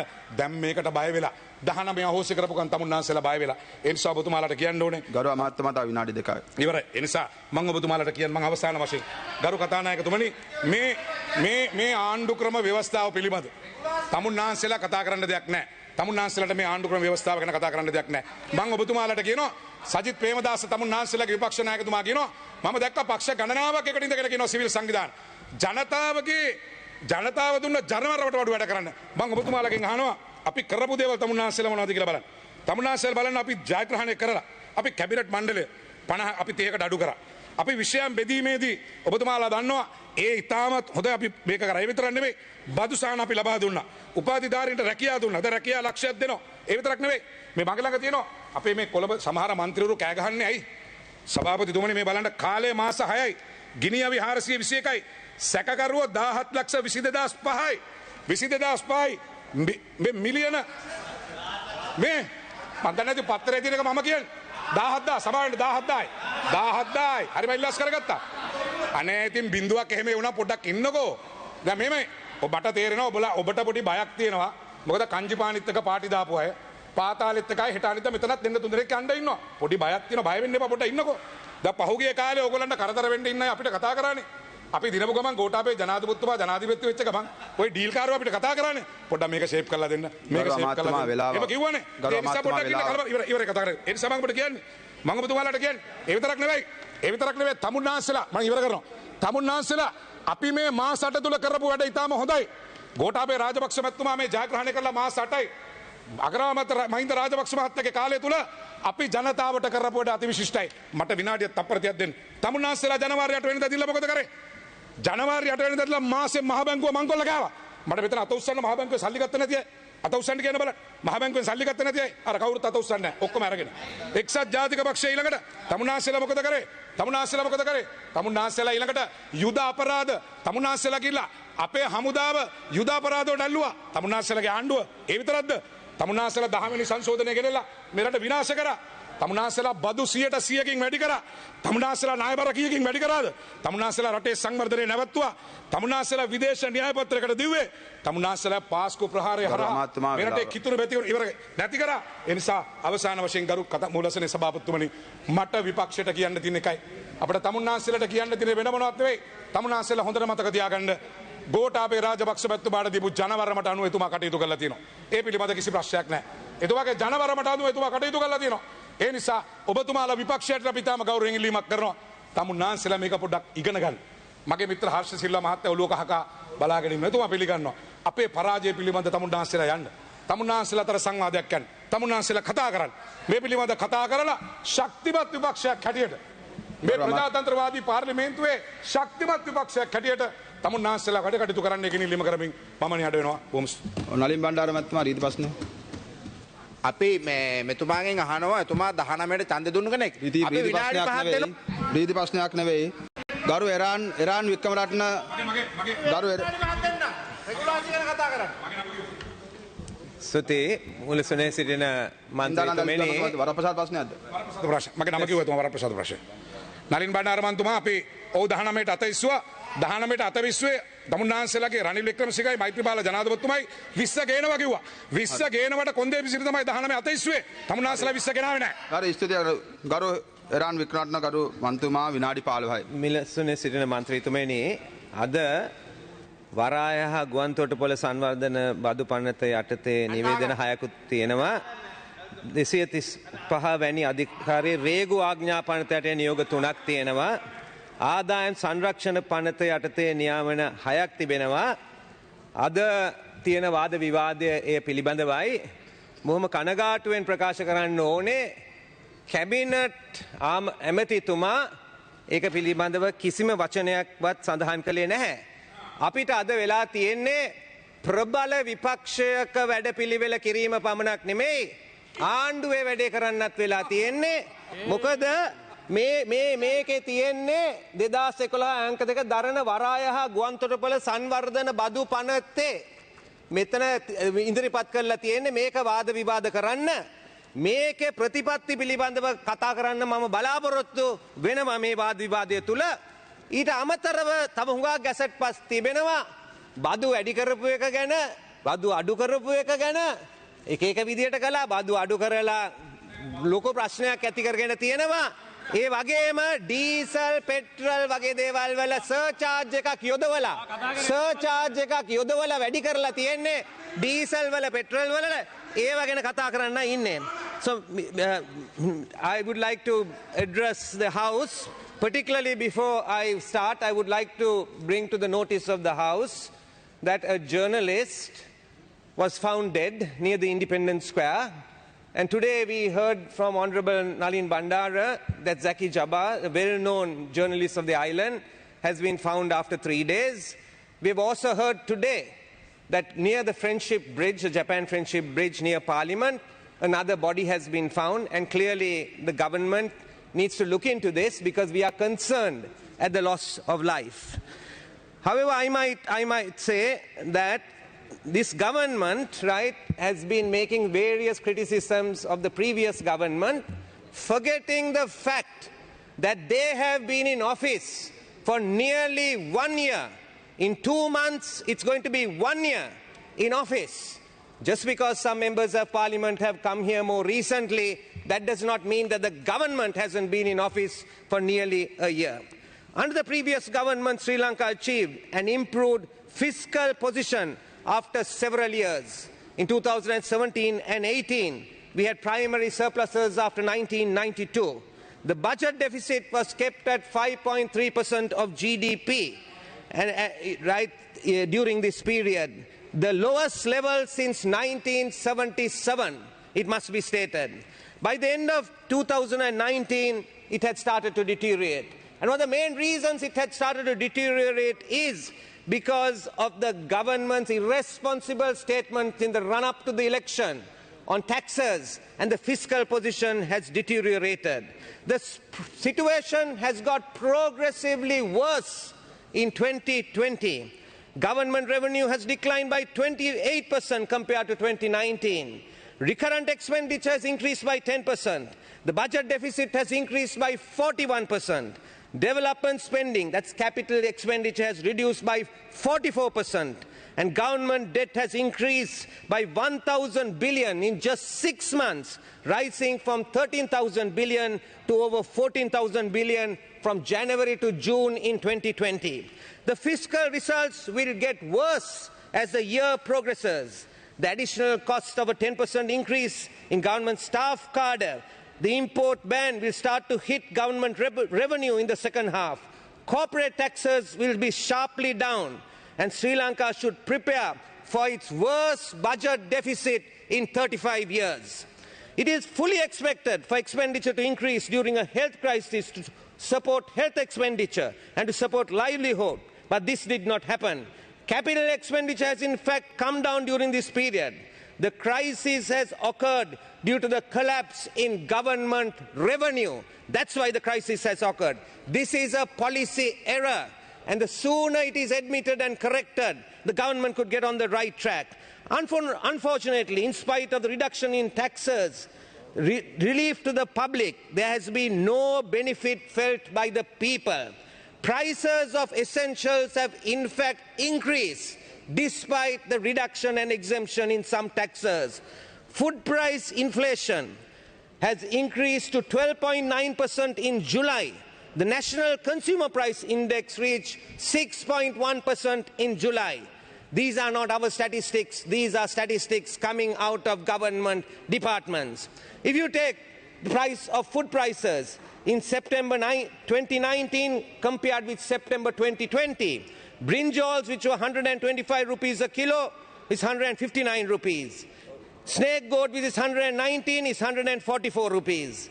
Pumpkins, which is 100, is 173 rupees. These are not prices that Iran Vikramaratne is quoting. This is coming from the Central Bank of Sri Lanka's weekly economic indicators, the PETA retail prices. Carrots, which was 114 in September last year, is 166 rupees. Cabbage, which was 72 rupees, is 162 rupees. Beans, which is 236 rupees, is 245. Coconuts, 38 rupees to 66 rupees. Dal, 120 rupees, is now 145. The increases are anything between, respectively, 12%, 21%, 73%, 46%, 125%, 4%, 74%, and 21%. In fact, the government has reduced some taxes, but after many years, the previous government was able to rectify a regressive tax system. The direct tax percentage was 25% in 2019, and 75% was indirect tax. When we took responsibility for the government, the direct taxes were only 12%, and we have been able to correct a regressive tax system, taking away or lessening the burden on the poor in this country.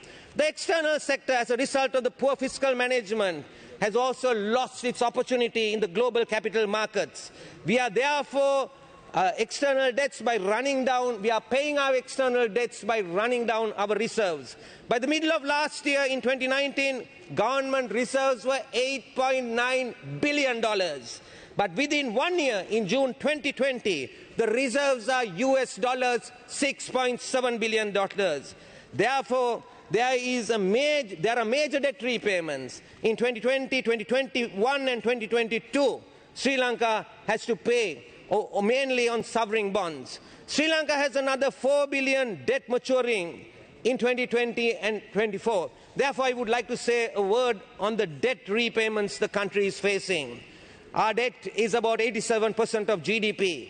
With the IMF credits and treasury guarantees, which the government is freely giving, it's really not 87, it's really 98% of GDP by April 2020. It may be higher now. 57% of this is foreign debt, non-concessional, as opposed to only 2.5% 15 years ago. Often the accusation is made, you were in office for 4.5 years. This is what you have done. We forget the fact that Sri Lanka Freedom Party and its subsequent governments formed by the Sri Lanka Freedom Party leadership have been in office for more than 25 years in this country and has to take the major responsibility for basically the fiscal decline and the economic decline. So, most of the non-concessional borrowing, 75%, equal to 15.3 billion, was international sovereign bonds. China has now displaced Japan as the largest bilateral creditor to Sri Lanka, accounting for 12.4% of government debt, out of the 4.4 billion of Chinese lending to Sri Lanka, only 760 million are classified as official bilateral debt. The rest are considered as commercial. Is this a debt trap or is this a death trap? Is a question that we have to ask. External debt in Sri Lanka is predominantly by the public sector and is very high in relative to the current account receipts. The pressure will intensify in 2020 when current account receipts will fall sharply amidst the downturn in tourism, in exports, in remittances and in capital market financing costs as they go up. The government has an issue with state-owned enterprises. Particularly, they have issued guarantees to CPC, RDA, National Water Supply and Drainage Board, CB and Sri Lankan Airlines. Particular attention needs to be paid. CB, CPC and Sri Lankan Airlines are problematic for every government and therefore we need to restructure the debt. Giving government guarantees is only handling the data, making the government look good. Eventually, that risk is not a contingent liability. It's a direct liability of the Sri Lanka sovereign. And therefore, the government needs to look at that. So therefore, you have no room because you mishandled the fiscal part at the beginning. You have no fiscal space. You then brought the central bank and wanted the central bank to do something on the monetary space. I must say, despite the fact that you forced out 2 members of the Monetary Board, Dr. Dushni Veerakon and Mr. Nihal Fonseca, and despite the threat on senior members in the central bank, even today, it's not a matter of people, it's a matter of policy that you need to correct. They have done the utmost. They have provided the liquidity, but credit growth in May, June and July has been negative. It cannot be solved only on the monetary side. And you have little space on the fiscal side. මුලසුන සිරින මන්ත්‍රීතුමනි මේ රජය ඇවිල්ලා දැන් අවුරුද්දකට කිට්ටු වෙන්නට යනවා තව මාස දෙකකින් අවුරුද්දක් වෙනවා. මම අහන්න කැමතියි මොනවද මේ වසර තුල කරලා තියෙන්නේ කියලා. මැක්‍රෝ ආර්ථිකයේ කළමනාකාරීත්වය ගැනයි මම කතා කළේ. මේකේ ප්‍රතිපත්තිමය ප්‍රශ්නයක් තියෙනවා. අපි දන්නවා ජන ප්‍රවාහයේ තියෙනවා කතාවක් දැන ගියොත් කතරගම නොදැන ගියොත් අතරමඟ කියලා. නමුත් මේක අතරමඟ විතරක් නෙමෙයි මුළු රටම නන්නත්තර වෙන වැඩපිළිවෙලක ආර්ථික වැඩපිළිවෙලක සිටින්නේ. නාටක වලින් ආර්ථිකය හදන්න බෑ. තව විනාඩි දෙකක් පමණයි. ලිඳේ පතුලටම වැටිලා තියෙන්නේ. කොවිඩ් එකට හැංගිලා බේරෙන්නට බෑ. හරි ප්‍රතිපත්ති තියෙන්නට ඕනේ. ඕන රජයකට තියෙනවා මේ වගේ ප්‍රශ්න තියෙනවා. අපිට 2017 දී ජල ගැලීම් තිබුණා, නියඟ තිබුණා. අපිට 2018 දී කුමන්ත්‍රණයකට මුහුණ දෙන්න වුණා. අනිත්‍ය අනුකූල කුමන්ත්‍රණයකට මුහුණ දෙන්න වුණා. පාස්කු රිදෙන ප්‍රහාරයට මුහුණ දෙන්න වුණා. ඒව වුණාම ආර්ථික බලපෑම් තියෙනවා. ඉතින් බොරු කියලා මේක හදන්නට බෑ. කාඩිනල් මැල්කම් රංජිත් උතුමානෝ මොරටුවට ඉරුදින පැමිණුණා. ඔහු කියපු කතාවේ කිව්වා දැන් මේ මතයක් තියෙනවා කියලා සම්තිං එකක් දීලා කාර්තිකයක් හදන්න පුළුවන්, පවුල් හදන්න පුළුවන් කියලා. සම්තිං එකක් දීලා කැනබිස් දීලා ගංජා දීලා වේම හදන්න පුළුවන් දේවල් නෙමෙයි. එතුමා ඒක එතන සඳහන් කළා. එතුමා කිව්වා මේක අද කොටේජ් ඉන්ඩස්ට්‍රි එකක් වෙලා තියෙනවා කියලා කිව්වා. ජනපති ප්‍රකාශනය තුල කිව්වා එක රටක් එක නීතියක් කියන සංකල්පයට මුල් තැන දෙනවා කියලා කිව්වා.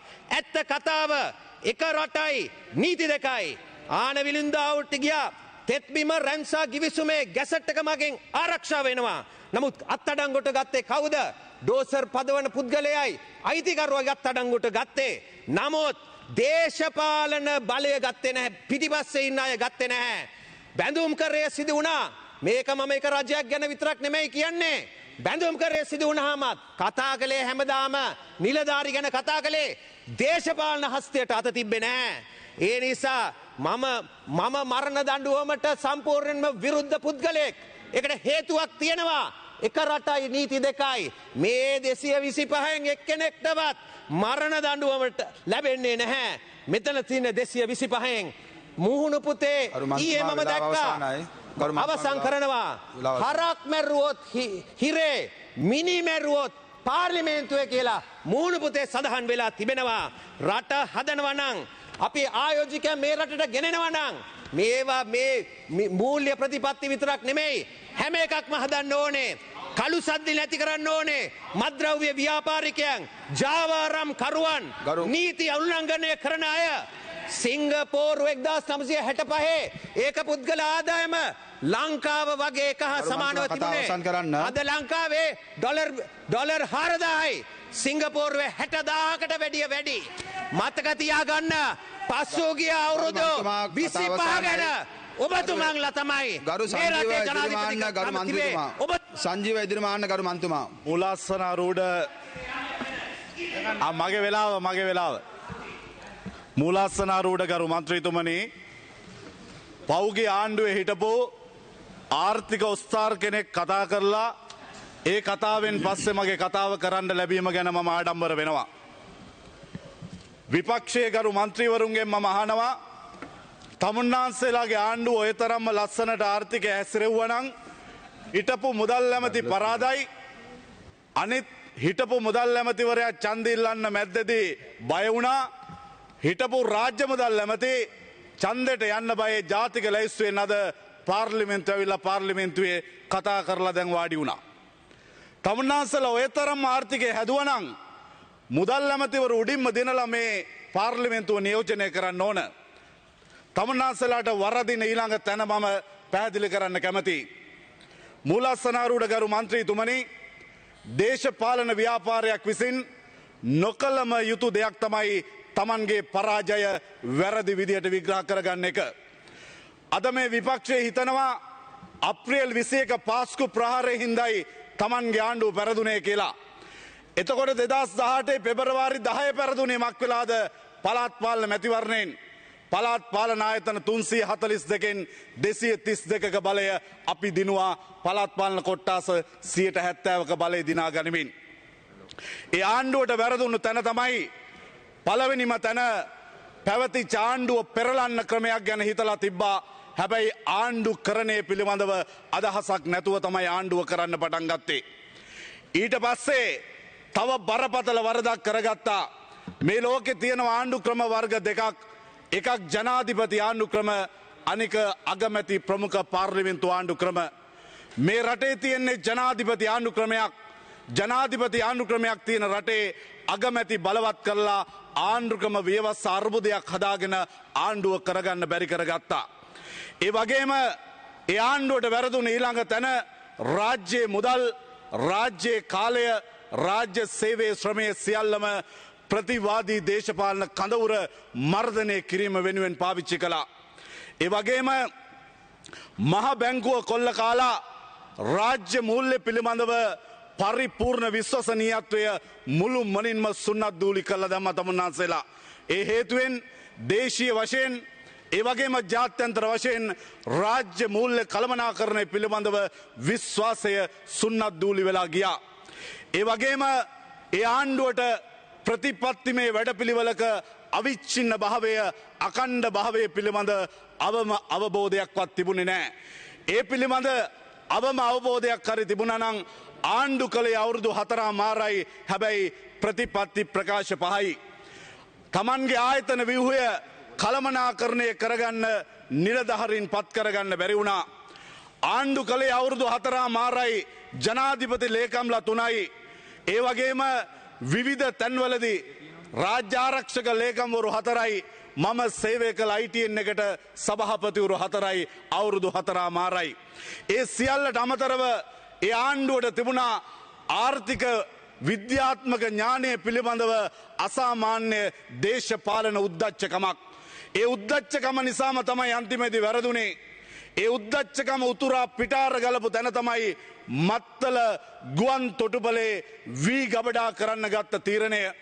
ගරු මූලාසනාරූඪ මන්ත්‍රීතුමනි, මත්තල ගුවන් තොටුපලේ කිසියම් ආකාරයක ව්‍යාපෘතිමය වරදක් තිබ්බනම් ඒ වරද නිවැරදි කරන්න තිබුණ වෙන විදියකට මේ ආණ්ඩුව මොනතරම් උද්දච්ච විදියට වැඩ කළාද කියනවනම් ප්‍රතිවාදී කඳවුරට පහර දීමේදී මොනතරම් දුරට සදාචාර විරෝධී වුණාද කියනවනම් රාජ්‍ය ධනයෙන් නිර්මාණය කළපු ජාත්‍යන්තර ගුවන් තොටුපළක බුද්ධ භෝගයේ ගබඩා කරන තැනටම මේගොල්ලෝ වැටුණා.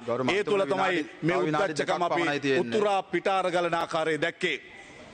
ගරු මන්ත්‍රීතුමනි, අපි ඊටාම සීමිත කාලයක් මේ රටේ ආණ්ඩු කරලා අනපේක්ෂිත COVID-19 ව්‍යසනයට මුහුණ දීලා ඒ සියලු තත්ත්වයන් කළමනාකරණය කරමින් පෞගිය මැතිවරණයට ඉදිරිපත් වුණා.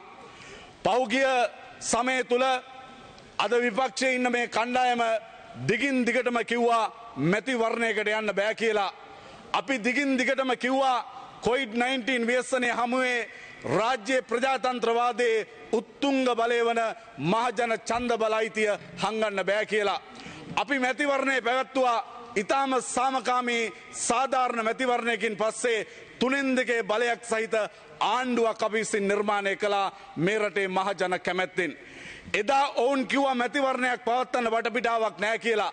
අවම වශයෙන් දේශපාලන සදාචාරයක් තියෙනවා නම් මේ කණ්ඩායමට යුතුයකමක් තියෙනවා අපි විසින් එදා දරපු මතය වැරදි කියන එකවත් මේ සභාවේදී හෝ මේ සභාවෙන් පිටදී හෝ පිළිගන්න. මෙන්න මේ වගේ බරපතල වැරදි දේශපාලන කියවීම් රසක් එක්ක තමයි මේ කණ්ඩායම පහුගිය අවුරුදු 4 මාර ආණ්ඩු කළේ. ඒ නිසා තමයි මේ රටේ ජාතික ආර්ථිකයේ ඉඳලා ගෘහස්ථ ආර්ථිකයට එනකන් මේ රටේ සමස්ත ආර්ථිකය විනාශ වුණේ. ඒ වගේම ජාතික ආරක්ෂාව ඉඳලා පුද්ගල ආරක්ෂාවට එනකන් මේ රටේ සමස්ත ආරක්ෂාව විනාශ වුණේ මේ අයගේ අත්නෝමතික ආණ්ඩු ක්‍රමයේ ආණ්ඩුකරණයේ හේතුවෙන්.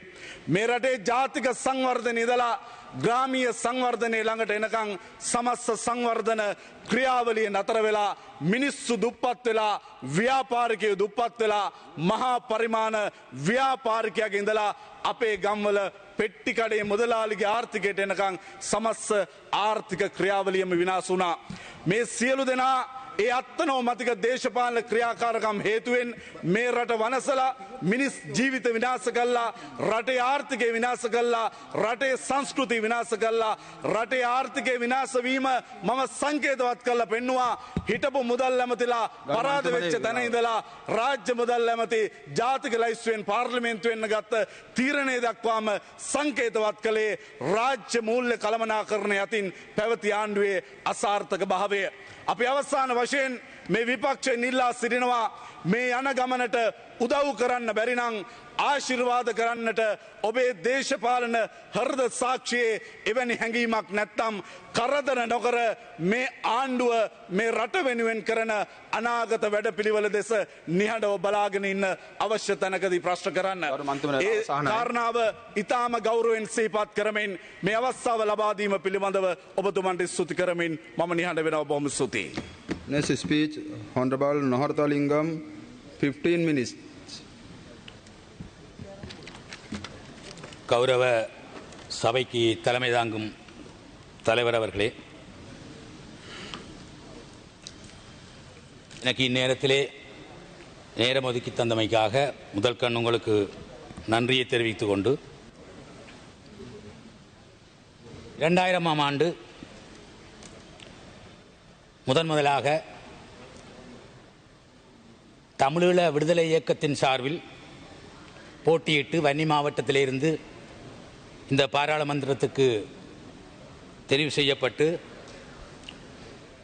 வந்ததிலிருந்து கடந்த 5 வருடங்களிலே ஒரு இடைவெளி நான் தெரிவு செய்யப்படாவிட்டாலும் கூட மீண்டும் தமிழ் தேசிய கூட்டமைப்பின் சார்பிலே தமிழீழ விடுதலை இயக்கம் என்ற அங்கத்துவ கட்சியின் சார்பிலே இந்த பாராளுமன்றத்திற்கு மீண்டும் தெரிவு செய்த மக்களுக்கு, வன்னி மாவட்ட மக்களுக்கு, எங்களுடைய கட்சியினுடைய வெற்றியிலே பங்களிப்பு செய்த எங்களுடைய தமிழ் தேசிய கூட்டமைப்பினதும் தமிழீழ விடுதலை இயக்கத்தினதும் ஆதரவாளர்கள், அபிமானிகள், அதேபோல் எங்களுடைய வெற்றியிலே பங்கெடுத்து கொண்ட போராளிகள், முன்னாள் போராளிகள், இப்படி அனைவருக்கும் இந்த நேரத்திலே நன்றியை கூறிக்கொண்டு விசேடமாக என்னுடைய வெற்றியிலே சம அளவிலே பங்கெடுத்து கொண்ட என்னுடைய கட்சியினுடைய தலைவர் செல்வம் அடைக்கல்நாதன் அவர்களுக்கு, அதேபோல் கூட்டமைப்பினுடைய தலைவர் இரா சம்பந்தனையா அவர்களுக்கும் என்னுடைய விசேட நன்றிகளை இந்த நேரத்திலே கூறிக்கொண்டு இந்த இன்றைய விவாத பொருளுக்கு அப்பால் அல்லது இன்றைய விடய பரப்புக்கு அப்பால் என்னுடைய மாவட்டத்தை சேர்ந்த மக்களுடைய சில விடயங்களை இந்த நேரத்திலே இந்த சபையிலே முன்வைக்கலாம் என்று இருக்கின்றேன்.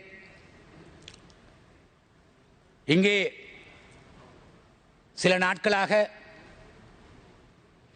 13வது திருத்தச் சட்டத்தை நீக்குதல் விடயமாக 20வது திருத்தச் சட்டத்தை பாராளுமன்றத்திற்கு கொண்டு வருவது சம்பந்தமாக, புதிய அரசியலமைப்பு சட்டம் சம்பந்தமாக பேச்சுக்கள் வந்து கொண்டிருக்கின்றன. இந்த நேரத்திலே இந்த 20வது திருத்தச் சட்டம் என்பது ஒரு ஜனநாயக நடைமுறைகளை, ஜனநாயகத்திற்கு ஒவ்வாத, ஜனநாயகத்தை குழி தோண்டி புதைக்கின்ற பாராளுமன்ற பிரதிநிதிகளின் அல்லது மக்களினுடைய கருத்துக்களை செவிமடுக்காமல் திணிக்கப்படுகின்ற ஒரு சட்டமாகவே நாங்கள் கருதுகின்றோம். இந்த சபையிலேயும் இருக்கின்றவர்கள் இந்த அரசாங்கம் 3/2 பெரும்பான்மையை வைத்திருக்கின்றது என்பதற்காக இந்த திருத்த சட்டங்களை இலகுவாக நடைமுறைப்படுத்தலாம் என்பதற்காக இங்கே கொண்டு வருவது என்பது அது ஏற்றுக்கொள்ளக்கூடியதாக இருக்க முடியாது. எங்களை பொறுத்தவரையிலே குறிப்பாக வடகிழக்கு சிறுபான்மையினத்தை பொறுத்தவரையிலே 13வது திருத்தச் சட்டம் என்பது சிறுபான்மை இனத்திற்காக இலங்கை இந்திய அரசாங்கங்கள் இணைந்து செய்து கொண்ட ஒரு ஒப்பந்தத்தின் காரணமாக உருவாக்கப்பட்டதுதான் இந்த 13வது திருத்தச் சட்டமும். அதனோடு தமிழ் மக்களுக்கு தீர்வாக, தமிழ் மக்கள் முழுமையாக ஏற்றுக்கொள்ளக்கூடிய தீர்வாக இல்லாவிட்டாலும் கூட ஓரளவேனும் ஒரு ஆரம்ப படிநிலைக்கு தமிழ் மக்களினுடைய வேணவாக்களை பூர்த்தி செய்யக்கூடியதாக இந்த மாகாண சபை திருத்தச் சட்டம் கொண்டு வரப்பட்டு இன்று தேர்தல்களும் நடைபெற்று இடையிலே தேர்தல்கள் நிறுத்தப்பட்டு குறிப்பிட்ட காலத்துக்கு தேர்தல் நடைபெறாமல் இருந்து கொண்டிருக்கின்ற ஒரு சூழ்நிலையிலே இந்த திருத்த சட்டத்தை நீக்குவதற்கு பலர் முனைப்பு காட்டி வருவது மிகவும் கவலைக்குரிய விடயம். தமிழ் மக்கள் இன்று அவர்களுக்கு இந்த ஆயுத விடுதலை போராட்டத்தின் ஊடாக கடந்த கால எங்களுடைய தமிழ் தலைவர்களுடைய ஜனநாயக வழியிலான அரசியல் ரீதியான போராட்டங்களுக்கு விளைவாக கிடைத்த ஒரே ஒரு தீர்வுதான் இந்த மாகாண சபைகள் என்பது. ஆகவே இந்த மாகாண சபைகளை அகற்றுவதற்கு பலர் முனைப்பு காட்டுவது தமிழ் மக்களுக்கு அல்லது சிறுபான்மை இனத்திற்கு எந்த சந்தர்ப்பத்திலேயும் தீர்வு வழங்கக்கூடாது என்ற ஒரு நிலைப்பாட்டை நாங்கள் அவர்கள் எடுப்பதாகத்தான் கருதுகின்றோம். ஆகவே இந்த நேரத்திலே இந்த சபையில் நிச்சயமாக தமிழ் மக்கள் இந்த அரசியல் தீர்வு நடவடிக்கைகள் எதிர்காலத்திலே கடந்த அரசாங்கத்தை போல் தொடர வேண்டும் என்று எதிர்பார்க்கின்றார்கள். 3/2 பெரும்பான்மையோடு தமிழ் மக்களினுடைய பிரச்சனை தீர்க்கப்பட வேண்டும் என்று எதிர்பார்க்கிறார்கள். காலங்காலமாக யுத்தத்தினால் அழிந்து போன எங்களுடைய பிரதேசம் மீள கட்டியெழுப்பப்பட வேண்டும். அதற்காக ஒரு நிரந்தரமான நீதியான ஒரு அரசியல் தீர்வு தமிழ் மக்களுக்கு கிடைக்க வேண்டும் என்று எதிர்பார்க்கிறார்கள். இந்த 3/2 பெரும்பான்மையை கொண்டிருக்கின்ற அரசாங்கம் அதை செய்து தரும் என்ற நம்பிக்கையோடு இருக்கின்றார்கள். நிச்சயமாக இந்த 13வது திருத்தச் சட்டமானது ஒருபோதும் இந்தியாவை மீறி, இந்திய அரசாங்கத்தை மீறி இங்கே நிறுத்தப்பட மாட்டாது. அது இங்கே இல்லை பேரினவாத கட்சிகள் அல்லது சிங்கள பௌத்த தேசியவாதத்தைச் சேர்ந்தவர்கள் இது சம்பந்தமாக எப்படி குரல் கொடுத்தாலும் கூட நிச்சயமாக இந்தியாவை மீறி இங்கே இந்த மாகாண சபைகள் அல்லது 13வது திருத்தச் சட்டத்தை நீக்குவது என்பது அது யாராலும் அவர்கள் நினைப்பார்களாக இருந்தால் நிச்சயமாக அது ஒரு பகல் கனவாகத்தான் இருக்கும். எங்களுடைய தமிழீழ விடுதலை இயக்கத்தினுடைய நான் சார்ந்த கட்சியினுடைய தலைவர் அமரர் ஸ்ரீ சபாரத்னம் அவர்கள் 1984 காலப்பகுதியிலே கூட இந்தியாவின் பாதுகாப்போடு தான் எங்களுடைய விடுதலை போராட்டம், அரசியல் விடுதலை போராட்டம் முன்னெடுக்கப்படும், அவர்களோடு தான் அந்த தீர்வு எட்டப்படும் என்று அன்று தீர்க்க தரிசனத்தோடு கூறியதை நான் இங்கே நினைவுபடுத்த விரும்புகின்றேன். ஆகவே இந்தியாவை மீறி நிச்சயமாக இந்த 13வது திருத்தத்தை மாற்றியமைப்பதற்கு யாரும் முனையக்கூடாது. ஒரு அயல் நாடான இந்தியாவோடு சுமூகமான உறவை பேணி தமிழ் மக்களின் நலனிலே இயன்ற வரைக்கும் அக்கறையோடு செயல்படுகின்ற இந்தியாவோடு இலங்கை அரசாங்கம் பேசி இந்த 13வது திருத்தத்தை மேலும் மேலும் பலப்படுத்தி நடைமுறைப்படுத்துவதற்கு ஆவண செய்ய வேண்டும் என்றுதான் நான் இங்கே கூறிக்கொள்ள விரும்புகின்றேன். இன்று காணாமல் ஆக்கப்பட்டவர்களுடைய பிரச்சனை என்று வடகிழக்கிலே மிக பூதாகரமாக வெளிப்பட்டு கொண்டிருக்கின்ற ஒரு பிரச்சனை. கடந்த யுத்த காலத்திலே காணாமல் ஆக்கப்பட்டவர்களுடைய பிரச்சனை என்பது தீர்க்கப்படாமல், தீர்த்து வைக்கப்பட முடியாமல் அரசாங்கம் ஒழுங்கான சீரான ஒரு பதிலை சொல்லிக்கொள்ள முடியாமல் தவித்துக் கொண்டிருக்கின்ற ஒரு நிலைமை இருக்கின்றது.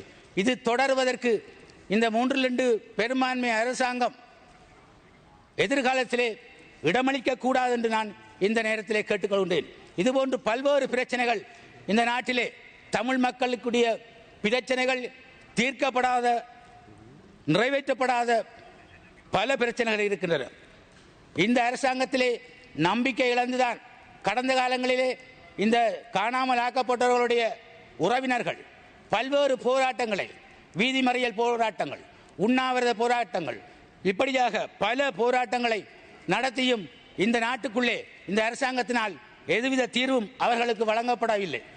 அதன் காரணமாக இன்று கனடாவிலே கடந்த 30ஆம் தேதியிலிருந்து அவர்கள் இளைஞர்கள் கனடா பாராளுமன்றத்தை நோக்கி ஒரு நடைப்பயணம் மேற்கொண்டிருக்கின்றார்கள். அந்த பயணத்தினுடைய முடிவிலே அவர்கள் இங்கே இந்த காணாமல் ஆக்கப்பட்டோருக்கு வெளிநாடுகள், சர்வதேசம் தலையிட வேண்டும் என்ற ஒரு கோரிக்கை முன்வைத்து அவர்கள் நடைப்பயணத்தில் ஈடுபட்டுக் கொண்டிருக்கிறார்கள்.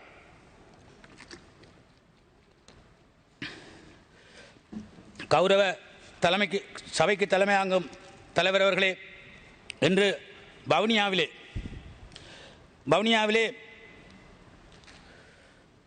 கடந்த அண்மையிலே பட்டதாரிகள் நியமனம் வழங்கப்பட்டது.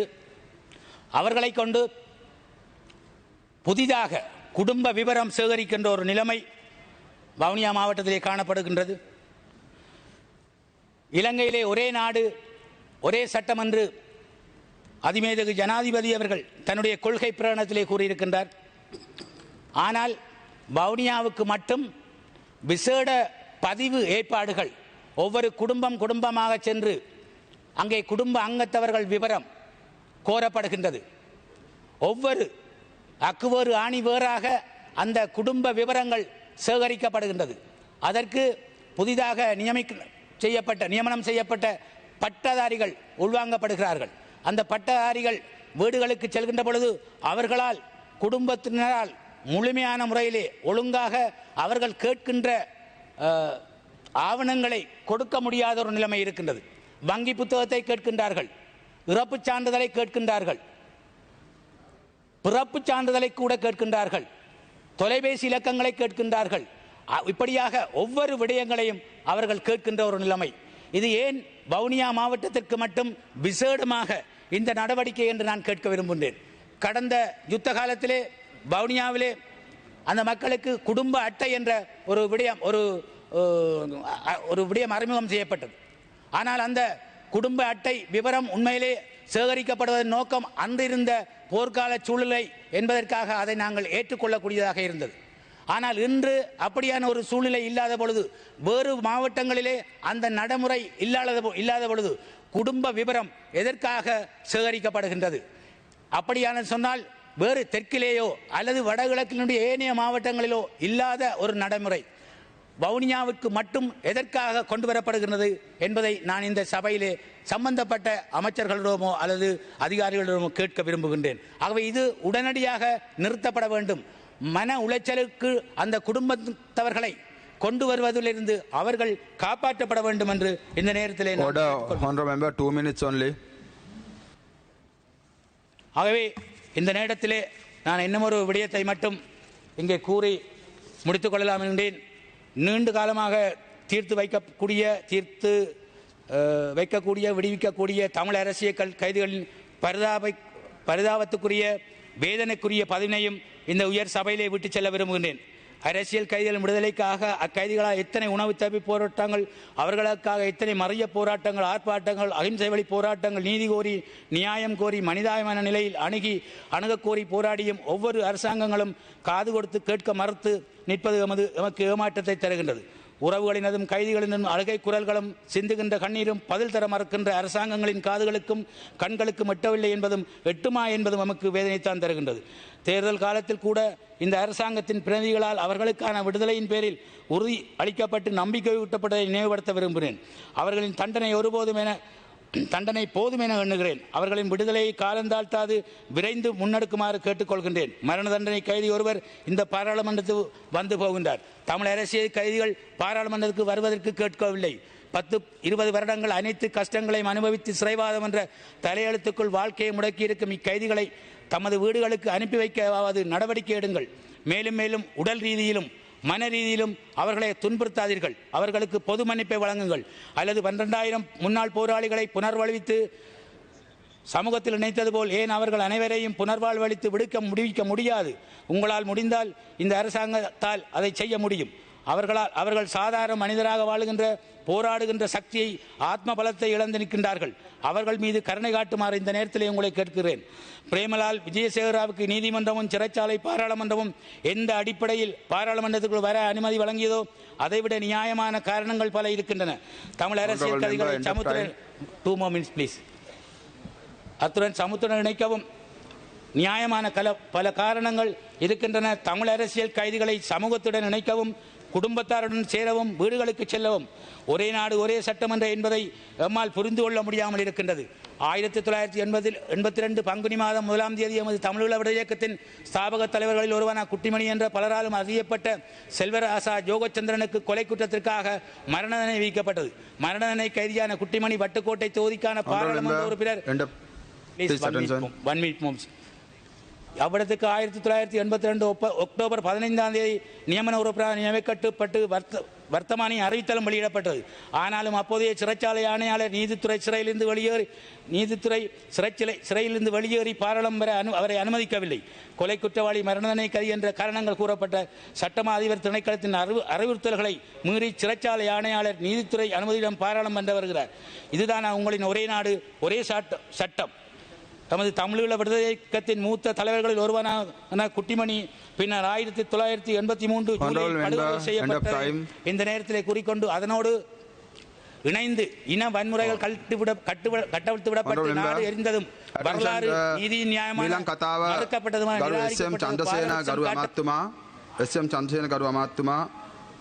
ඔබතුමාට විනාඩි 8ක කාලයක් ලැබිලා තියෙනවා.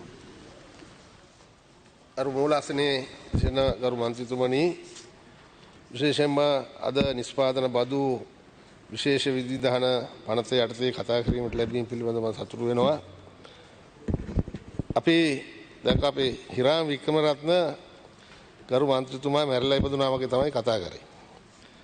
එතුමලා මේ හොඳ ආර්ථිකයක් අපිට රටට ඉතුරු කරලා ගිහිල්ලා අපි නැති කරා වගේ තමයි එතුමාගේ ප්‍රකාශ වලින් අපිට පෙනී ගියේ. තමුන්නාස්ලගේ කාලේ අවසාන කාලේ තමයි සහරාංගේ බෝම්බ සිද්ධියත් එක්ක මේ රටේ ආර්ථිකේ කඩාවැටලා තිබුණා. ආර්ථිකේ තාම බරපතල විදිහට කඩාවැටලා තිබුණා. ඒ අතරතුරේ තමයි 2019 නොවැම්බර් 16 ජනාධිපති ඡන්දෙ තිබුණේ. ඒතර ජනාධිපතිවරණේ තියලා මේ වෙනකොටත් ආණ්ඩුවට තම අවුරුද්දක් නැහැ. මේ කාලය තුල එතකොට සහරාංගේ බෝම්බ සිද්ධියත් එක්කත් කඩාවැටලා තිබුණ ආර්ථිකය තවත් කඩාවැටුණා. ඊළඟට නොවැම්බර් 19 ජනාධිපතිවරයා හැටියට අතිගරු ගෝඨාභය රාජපක්ෂ මහත්මයා රටේ ජනාධිපතිවරයා බවට පත් වුණා. ඊට මාස 4කට පස්සේ මාර්තු මාසේ කොරෝනා වෛරසය මුළු රට අපේ රට විතරන්නේ මුළු ලෝකෙම වෙලා ගත්තා. ඉතින් මේ වගේ කාල වකවානුවක් මේ මාස 10 වගේ කාලයක් තුල තමයි ඒ කාලය තුල තමයි අපිට මේ ආණ්ඩුව කරන්න පුළුවන් වෙලා තියෙන්නේ. ඒකමත් ඒ කාලය තුල තමයි මැතිවරණය ආවේ. මැතිවරණයටත් මාස 3-4ක් ගියා. මේ රටේ මහ මැතිවරණයට මේ රටේ නිලධාරි ඒ සියලු දෙනාම මැතිවරණ කටයුතු කරන්න ඕන. සංවර්ධනය කරන්න ඒකමත් කාලය අඩු කරන්න ඕන. හරි හැටියට නා. ඉතින් මේ වගේ විශේෂ ප්‍රශ්න තියෙද්දී විශේෂ අවස්ථාවල වලට මුහුණ දීලත් අපිට කරන්න පුළුවන් වෙච්ච වැඩ කොටස ගැන තමුන්නාසලා සතුටු වුණේ නැති වුණාට අපේ රටේ ජනතාව නම් සතුටු වෙනවා. මොකද අපි දන්නා මේ වෙනකොටත් අපෙන් කරෙන්න ඕන වගකීම් යුතුකම් අපි ගොඩාක් ඉතුරු කරලා තියෙනවා. අපි බදු වර්ග විශාල ප්‍රමාණයක් තිබුණා. අපි ආණ්ඩුව ගන්න ඕනේ. ඒ බදු අපි එකින් එක පළවෙනි සැරේම සති දෙකක් යනකොට ජනාධිපතිතුමා පත් වෙලා අපිට අඩු කරන්න පුළුවන් වුණා. ඒ වගේම අපි නොමිලේ පොහොර දෙනවයි කියලා බොරොන්දු වුණා. ඒ නොමිලේ පොහොර ලබා දීම අපි කරා. ඒ කෙටි කාලය තුල. හිගියක් තිබුණා. දැන් ඒකත් අපි අවසන් කරන්න කටයුතු කරගෙන යනවා. ඒක අපි දන්නවා. ඒ වගේම අඩු ආදායම් ලබන තරුණ තරුණයන්ට රැකියා ලක්ෂයක් ලබා දීමේ වැඩසටහන පටන් ගත්තා. මේක සමහර අය සුසුවන් නැති අයට රැකියා දෙන්නේ කොහොමද කියලාත් ප්‍රශ්න කරා. අපි තාම සතුටුයි අපේ සමාජයේ ඉතාම කොන් වෙලා හිටමු. ඒ වගේම කවදාවත් රජයේ රැකියාවක් ලබා ගන්න බැරි. ඒ වගේම විශ්‍රාම වැටුපක් කවදාවත් ලබා ගන්න බැරි මේ රටේ කොන් වෙලා හිටපු පිරිසකට තමයි මේ රැකියා ලක්ෂ්‍ය දෙන්න කටයුතු කරගෙන යන්නේ. ඒ ලක්ෂ්‍යම රැකියා ලබා දෙනවා. සමහර අය යනවා කොයි ගෝඨාභය ජනාධිපතිතුමාගේ රැකියා ලක්ෂ්‍ය කියලා. ඉතින් මේක ඇල්ඩින්ගේ පුදුම පහන වගේ එක රැයින් කරන්න බෑ. මේ වැඩේ කරගෙන යනවා. ඒ වගේම උපාධිධාරීන් 52,000කට අපි රැකියා ලබා දෙන්න ඉල්ලුම් පත්‍ර ගඳවලා තිබුණා. ඒකම තවත් පිරිසක් ඉතුරු වෙලා ඉඳලා ඒගොල්ලෝ අර උපවාස කරන්න තැනක් දාලා තියෙනවා. එතන ඉන්නකොට ජනාධිපතිතුමා ඉතින් යනකොට ඒ කාරණේ දැකලා ඒ වෙලාවෙම ඒ අයටත් තවත් 10,000කට රැකියා ලබා දෙන්න උපාධිධාරීන්ට ඒ අවස්ථාවත් සැලසුවා. දැන් ඒ ටිකත් කරාගෙන යනවා. ඒ වගේම මේ රටේ ගොවි ජනතාවට කාලයක් තිස්සේ ඉල්ලාන සිටියා වී වලට සහතික මිලක් ලැබෙන්නේ නැහැ, නියම මිලක් ලැබෙන්නේ නැහැ කියලා. වී කිලෝ එකක් රුපියල් 50කට ගන්න රජයේ තීන්දුව කරා. ඒ අනුව අද ගොවි ජනතාවට විශාල ශක්තියක් ලැබිලා තියෙනවා, ආර්ථික ශක්තියක් ලැබිලා තියෙනවා. ඒ වගේම ගොවිතැන් වලට අද විශාල උනන්දුවක් ගෝජනතාවගේ තියෙනවා. අපි අනවශ්‍ය විදියට අපි හාල් ගේන්න ගියේ නැහැ පිටරටින්. අපි දන්නවා ඒ දවස්වල අපිත් කුචකාරිමික ප්‍රදේශවල ජීවත් වෙන අය හැටියට අපි දන්නවා වී ටික අස්වැන්න එනකොට ඒ දවස්වල ගේනවා හාල් ගෙනලා ගොඩ ගන්නවා. ඊට පස්සේ ගොවින්ද වහබන තත්ත්වයක් තමයි ඇති වෙලා තිබුණේ. අද ඒ තත්ත්වෙන් ගැලවිලා තියෙනවා. ඉතින් ඒ වගේම මේ රටේ වගා කරන්න පුළුවන් කිසිම දෙයක් පිටරටින් ගේන්නේ නැහැ කියන ඉතාම හොඳ ප්‍රතිපත්තියක අපේ ආණ්ඩුව ඉන්නවා. ඒ වගේම ගොවීන් තව විනාඩි 2ක් ඉතුරු වෙලා තියෙනවා. ඒ වගේම ගොවි ජනතාව උනන්දු කරවන්න සහතික මෙලක් දීලා තියෙනවා අතිරේක භෝග වර්ග 15කට. අද වෙනකොට ගොවි ජනතාවට විකුණ ගන්න පුළුවන් වෙලා තියෙනවා බඩිරුම් කිලෝ එක රුපියල් 90යි. ඉතින් මේක අද පිටරටින් ගේන්නේ නැහැ බඩිරුම්. අපි දන්නවා පහුගිය කාලවල බඩිරුම් අස්වැන්න එනකොට අපේ රටේ දේශීය නිෂ්පාදන වල අස්වැන්න එනකොට පිටරටින් ගිරලා ගොඩ කරනවා. ඊට පස්සේ දේශීය ගොවියා අමාරු වෙනවා ණයකාරු වෙනවා බැංකු වලට. ඉතින් ඒ තත්ත්වයෙන් අද අපිට මේ කෙටි කාලය තුල ජනතාව නිදහස් කරා ගන්න අපිට පුළුවන් වෙලා තියෙනවා. ඒ වගේම විශේෂයෙන්ම අපේ දන්න අපේ හිටපු නිවාස ඇමතුමා වර්තමාන විපක්ෂ නායකතුමා නිවාස දසලක්ෂය 20 ලක්ෂය කියලා වැඩසටහන් පටන් ගත්තා. අපි නම් දන්නේ නැහැ කොහෙද කරලා තියෙන්නේ කියලා. කරලා තියෙනේ වගේ අපි දන්නවා අද සමහර තැන්වල සත්තු ලගිනවා. අනුරාධපුරයේ පැත්තේ නම් අන්න කැලේට ගිහිල්ලා දෙනවා මම උන්ට ෆොටෝ ගහලා ගෙනලා පෙන්නන්න. ඒ වගේ මිනිස්සු ජීවත් වෙන්න යන්නේ නැහැ. අලිමං කඩවල් වල ගෙවල් හදලා ඒ කැලෑවල ගෙවල් හදලා ඒ මිනිස්සු අද නැහැ ගෙවල් වල. නමුත් අපේ ගරු ජනාධිපතිතුමාගේ සංකල්පයක් උඩ හැම ග්‍රාම සේවා වසමකටම නිවසක් ලබා දීමේ වැඩසටහන යටතේ ලක්ෂ 6ක් ආධාර මුදලක් ලබා දීලා ඊළඟට ගමේ අයත් උදව් කරා ලක්ෂ 10 12 වටිනා ගෙවල් දැන් 12000ක් පළවෙනි අවුරුද්දේ හැදෙනවා. හැම අවුරුද්දෙම හැම ග්‍රාම සේවා වසමකටම මේ මුදල ලබා දෙනවා. ඒකේ ඊටාම ක්‍රමවත් වැඩපිළිවෙලක්. ඊට පස්සේ කැලේ විනාශ වෙන්නේ නැහැ. ඒ වගේම ජනතාවගෙන් තොර ප්‍රදේශවල නේ ජනතාව ජීවත් වෙලා තමන්ගේම ඉඩමක ගයක් හදාගන්න පුළුවන් ආකාරයට ගෞරව මහත්මයා ඔබතුමාගේ කාර්ය අවසන් කරන්න.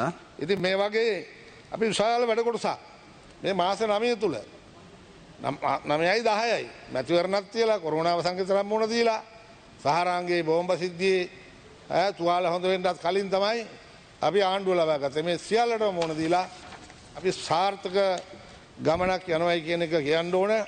හිරාම වික්‍රමරත්න මන්ත්‍රීතුමා දැන් දැක මම කතා කරපුවාම ආර්ථිකයක් මේ රටේ ගොඩනගලා අපි ඒක කඩාගැට්ටුවා වගේ තමයි කිව්වේ. රටේ ජනතාව තියෙනවා දන්නවා කවුද ආර්ථිකය කඩාවැට්ටුවේ කවුද දැන් ආර්ථිකය හදන්නේ කවුද කියන එක. ඒක අපිට හොඳටම ඇති ජනතාව දැනගත්තා. බොහොම ස්තුතියි. ගරු හරිනි අමරසූරිය මන්තුමිය ඔබතුමියට විනාඩි 11ක් ලැබිලා තියෙනවා.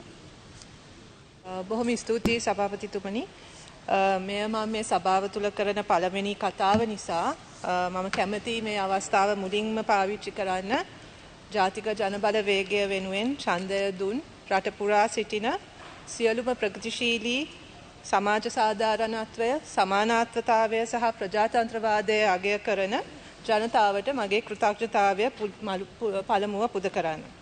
ඒ වගේම ජාතික ලයිස්තුවෙන් පත් වූ මන්ත්‍රීවරියක් හැටියට මම පාර්ලිමේන්තුවේදී ජාතික ජනබලවේගය නියෝජනය කිරීමට අවස්ථාව ලැබුණේ ඡන්දයට ඉදිරිපත් වුණු සියලුම අපේක්ෂක අපේක්ෂිකාවන්ගේ ජාතික ජනබලවේගය නියෝජනය කරපු සියලුම අපේක්ෂක අපේක්ෂිකාවන්ගේ කැපවීම සහ මහන්සිය නිසා බවත් මම මතක් කරන්න කැමතියි. මේ අපි බලාපොරොත්තු වන සාධාරණ ලෝකයක් වෙනුවෙන් යන මේ දේශපාලන ගමනේ හවුල්කාරයෙක් වීමට මටත් මේ අවස්ථාව ලැබීම ගැන මම ඉමහත් සතුටට පත් වෙනවා. මා මත තැබූ විශ්වාසය රකිමින් ඒ වෙනුවෙන් කැපවීමටත් මම පොරොන්දු වෙන්න කැමතියි. මේ සතිය තුලම අපි දැක්කේ මේ සභාව තුල විවිධ ආර්ථික ප්‍රතිපත්තීන් වාර්තා සහ බදු පනත් ගැන යන සාකච්ඡා. ඒ පිළිබඳ වාද විවාද බොහොමයක් කෙරුණා. එකිනෙකාට චෝදනාත් ගොඩක් එල්ල වුණා. නමුත් ආර්ථික ප්‍රතිපත්ති බදු පනත් ගැන කතා කරනකොට අපිට අමතක වෙන කාරණා දෙක ගොඩක් තියෙනවා. එයින් එකක් තමයි මෙම ප්‍රතිපත්ති සහ තීරණ සමාජයේ ඉන්න විවිධ කණ්ඩායම් වලට එක විදියට බලපාන්නේ නැහැ. සමාජය කියන්නේ එක විදියට හැදිලා තියෙන එකක් නෙවෙයි. ඒකේ විවිධ සමාජ කොටස් තියෙනවා. මෙම ප්‍රතිපත්ති සියලු දෙනාටම එකසේ බලපාන්නේ නැහැ. සමාජයේ තියෙන අසමානතා සහ දූරාවලීන් හරහා තමයි මෙම තීරණ සහ ප්‍රතිපත්ති මිනිස්සුන්ගේ ජීවිතවලට දැනෙන්නේ, මිනිස්සුන් ඒවා ප්‍රතිඵල අත්විඳින්නේ. ඒ නිසා ගරු සභාපතිතුමනි, මම කැමති විශේෂයෙන්ම කාන්තාවන්ට ආර්ථිකයට බලපාන සහ සාමාන්‍යයෙන් ආර්ථික සංවාදවල පේන්නේ නැති පැත්තක් ගැන ඔබගේ අවධානය කැටි වෙලාවකට යොමු කරන්න. එනම් වැටුප් රහිත සුරැකුම් ආර්ථිකය පිළිබඳ වචන ස්වල්පයක් කතා කිරීමට මම බලාපොරොත්තු වෙනවා. This is known as the unpaid care economy. සෑම කාන්තාවක්ම මේ රටේ මේ සමාජයේ ඉන්න සෑම කාන්තාවක්ම ගෙදර තුර විශාල කාර්යභාරයක් කරනවා. ආහාර සකස් කිරීම, දරුවන් රැක බලා ගැනීම, වැඩිහිටියන් රැක බලා ගැනීම, අසනීප වෙන අය රැක බලා ගැනීම, විශේෂ අවශ්‍යතාවයන් තියෙන අය රැක බලා ගැනීම, මේ සියලු දෙයක්ම සාමාන්‍යයෙන් ගෙදර තුල කරන්නේ කාන්තාව.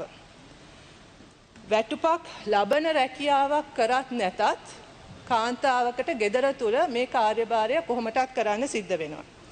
ඒක කරන එක කාන්තාවකගේ උරුමය කියලත් සමාජය පිළිගන්නවා.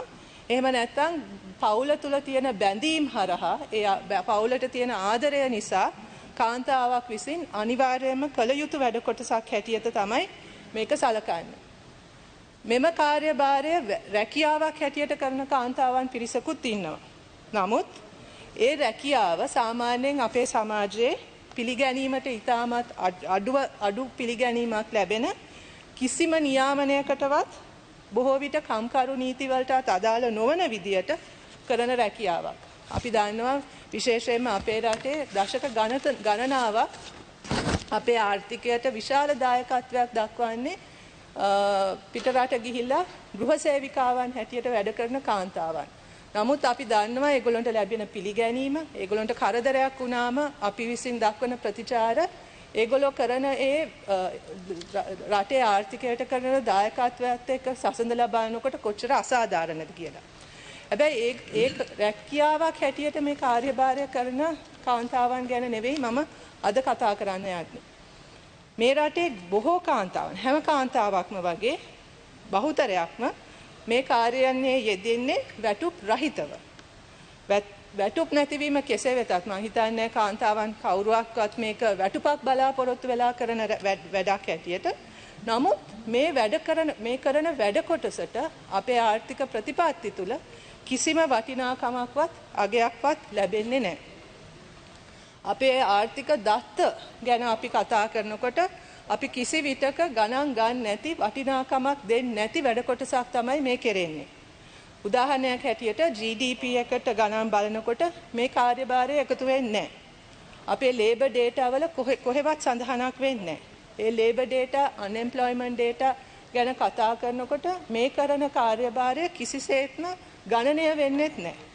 දැන් උදාහරණයක් හැටියට 2009 මහ බැංකු වාර්තාවේ ඒකට අනුව ලංකාවේ කාන්තාවන්ගේ ශ්‍රම බල සහභාගීත්ව අනුපාතිකය, එහෙම නැත්නම් female labor force participation rate එක 34.5යි. පිරිමින් එක 73යි. මේක පහුගිය අවුරුදු 5 තිස්සෙම වගේ වැඩි වෙනසක් වෙලා නැහැ. ඕනනම් දශම කීපයක් එහාට මෙහා වෙලා තියෙනවා. සාමාන්‍යයෙන් ඇවරේජ් එකක් ගත්තම කාන්තාවන්ගේ female labor participation rate එක ලංකාවේ 35යි. මේක ගත්තම අපේ මේ ප්‍රතිශතය ගත්තම ලෝකේ රටවල් බොහොමයක් එක්ක බලනකොට අපි ඉන්නේ ඉතාමත්ම පහතින්. අපිට තමයි අඩුවෙන්ම තියෙන female labor force participation rate එකක් ලෝකෙෙම තියෙන්නේ. දැන් මේක ටිකක් අපිට තේරුම් ගන්නත් අමාරුයි. මොකද සාමාන්‍යයෙන් අපේ අධ්‍යාපන statistics ගත්තම educational performance indicators ගත්තම අපේ කාන්තාවන් ඉතාමත්ම ඉදිරියෙන් ඉන්නවා. හැම ශේෂ්ත්‍රයකම වගේ අපේ කාන්තාවන් අධ්‍යාපන සුදුසුකම් බොහොමයක් ලබාගෙන තිබ්බට ඒවා රැකියාවලට පරිවර්තනය කරන්න බැරි කමක් මෙම දත්ත වලින් පෙන්눔 කරනවා.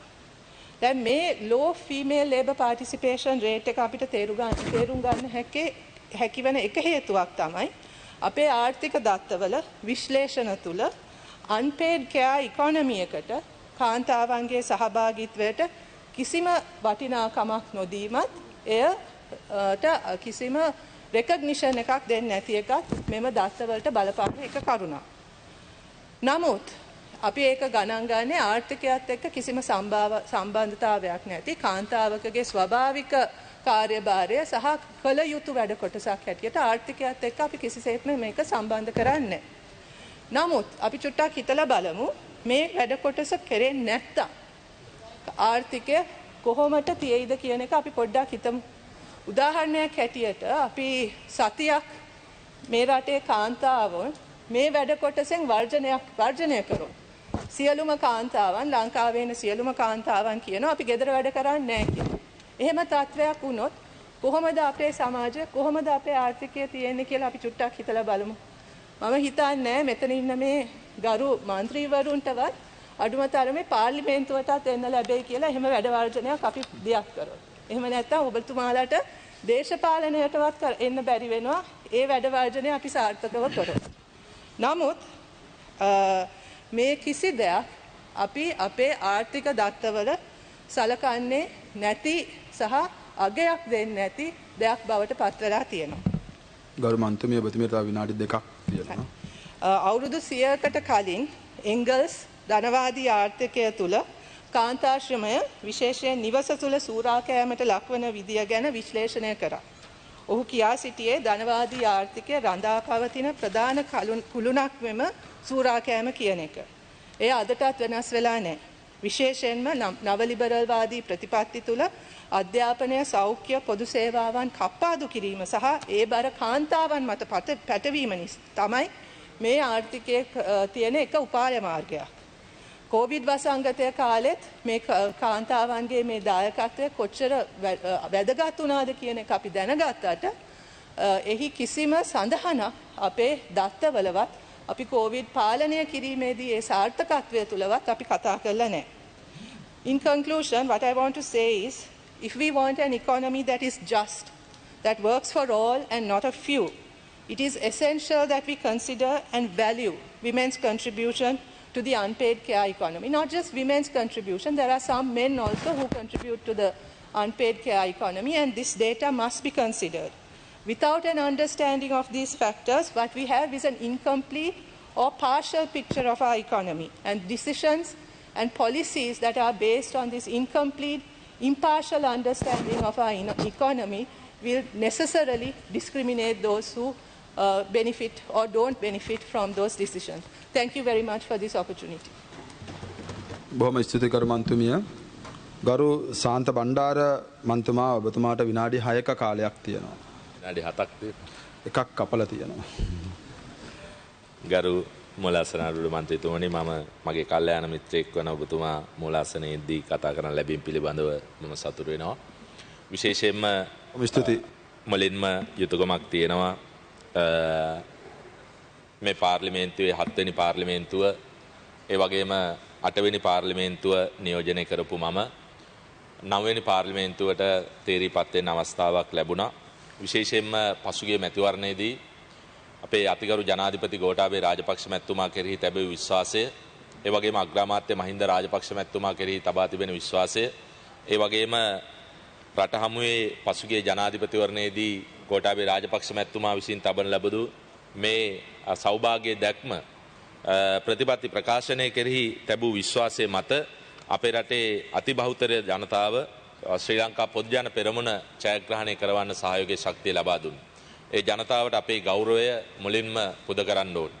ඒ වගේම කුරුණෑගල දිස්ත්‍රික්කයේ නියෝජනය කරලා පාර්ලිමේන්තු මන්ත්‍රීවරයෙක් හැටියට පත් වෙන්න විශේෂයෙන්ම ඓතිහාසික දඹදෙණි පුරවරේ ශ්‍රී දළදා වහන්සේ වැඩ හිටපු පුණ්‍ය භූමියේ සහ කුරුණෑගල දිස්ත්‍රික්කයේ අපේ අති ගෞරවනීය මහා සංඝරත්නයේ ප්‍රමුඛ ආගමික නායකත්වයට වගේම ඒ ඓතිහාසික දඹදෙණි ආසනයේ ජනතාවටත් ඒ වගේම කුරුණෑගල දිස්ත්‍රික්කයේ ආදරණීය ජනතාවටත් ඒ වගේම අභියෝග මැද විවිධ බාධක හමුවීම් මැද මගේ ජයග්‍රහණය වෙනුවෙන් සහයෝගයේ ශක්තිය එකතු කරපු ඒ සියලුම විවිධයට කැපකිරීම් කරපු සියලුම දෙනාට හදවතින්ම මේ වෙලාවේදී ගෞරවයේ ස්තුතිය පළ කරන්න කැමතියි.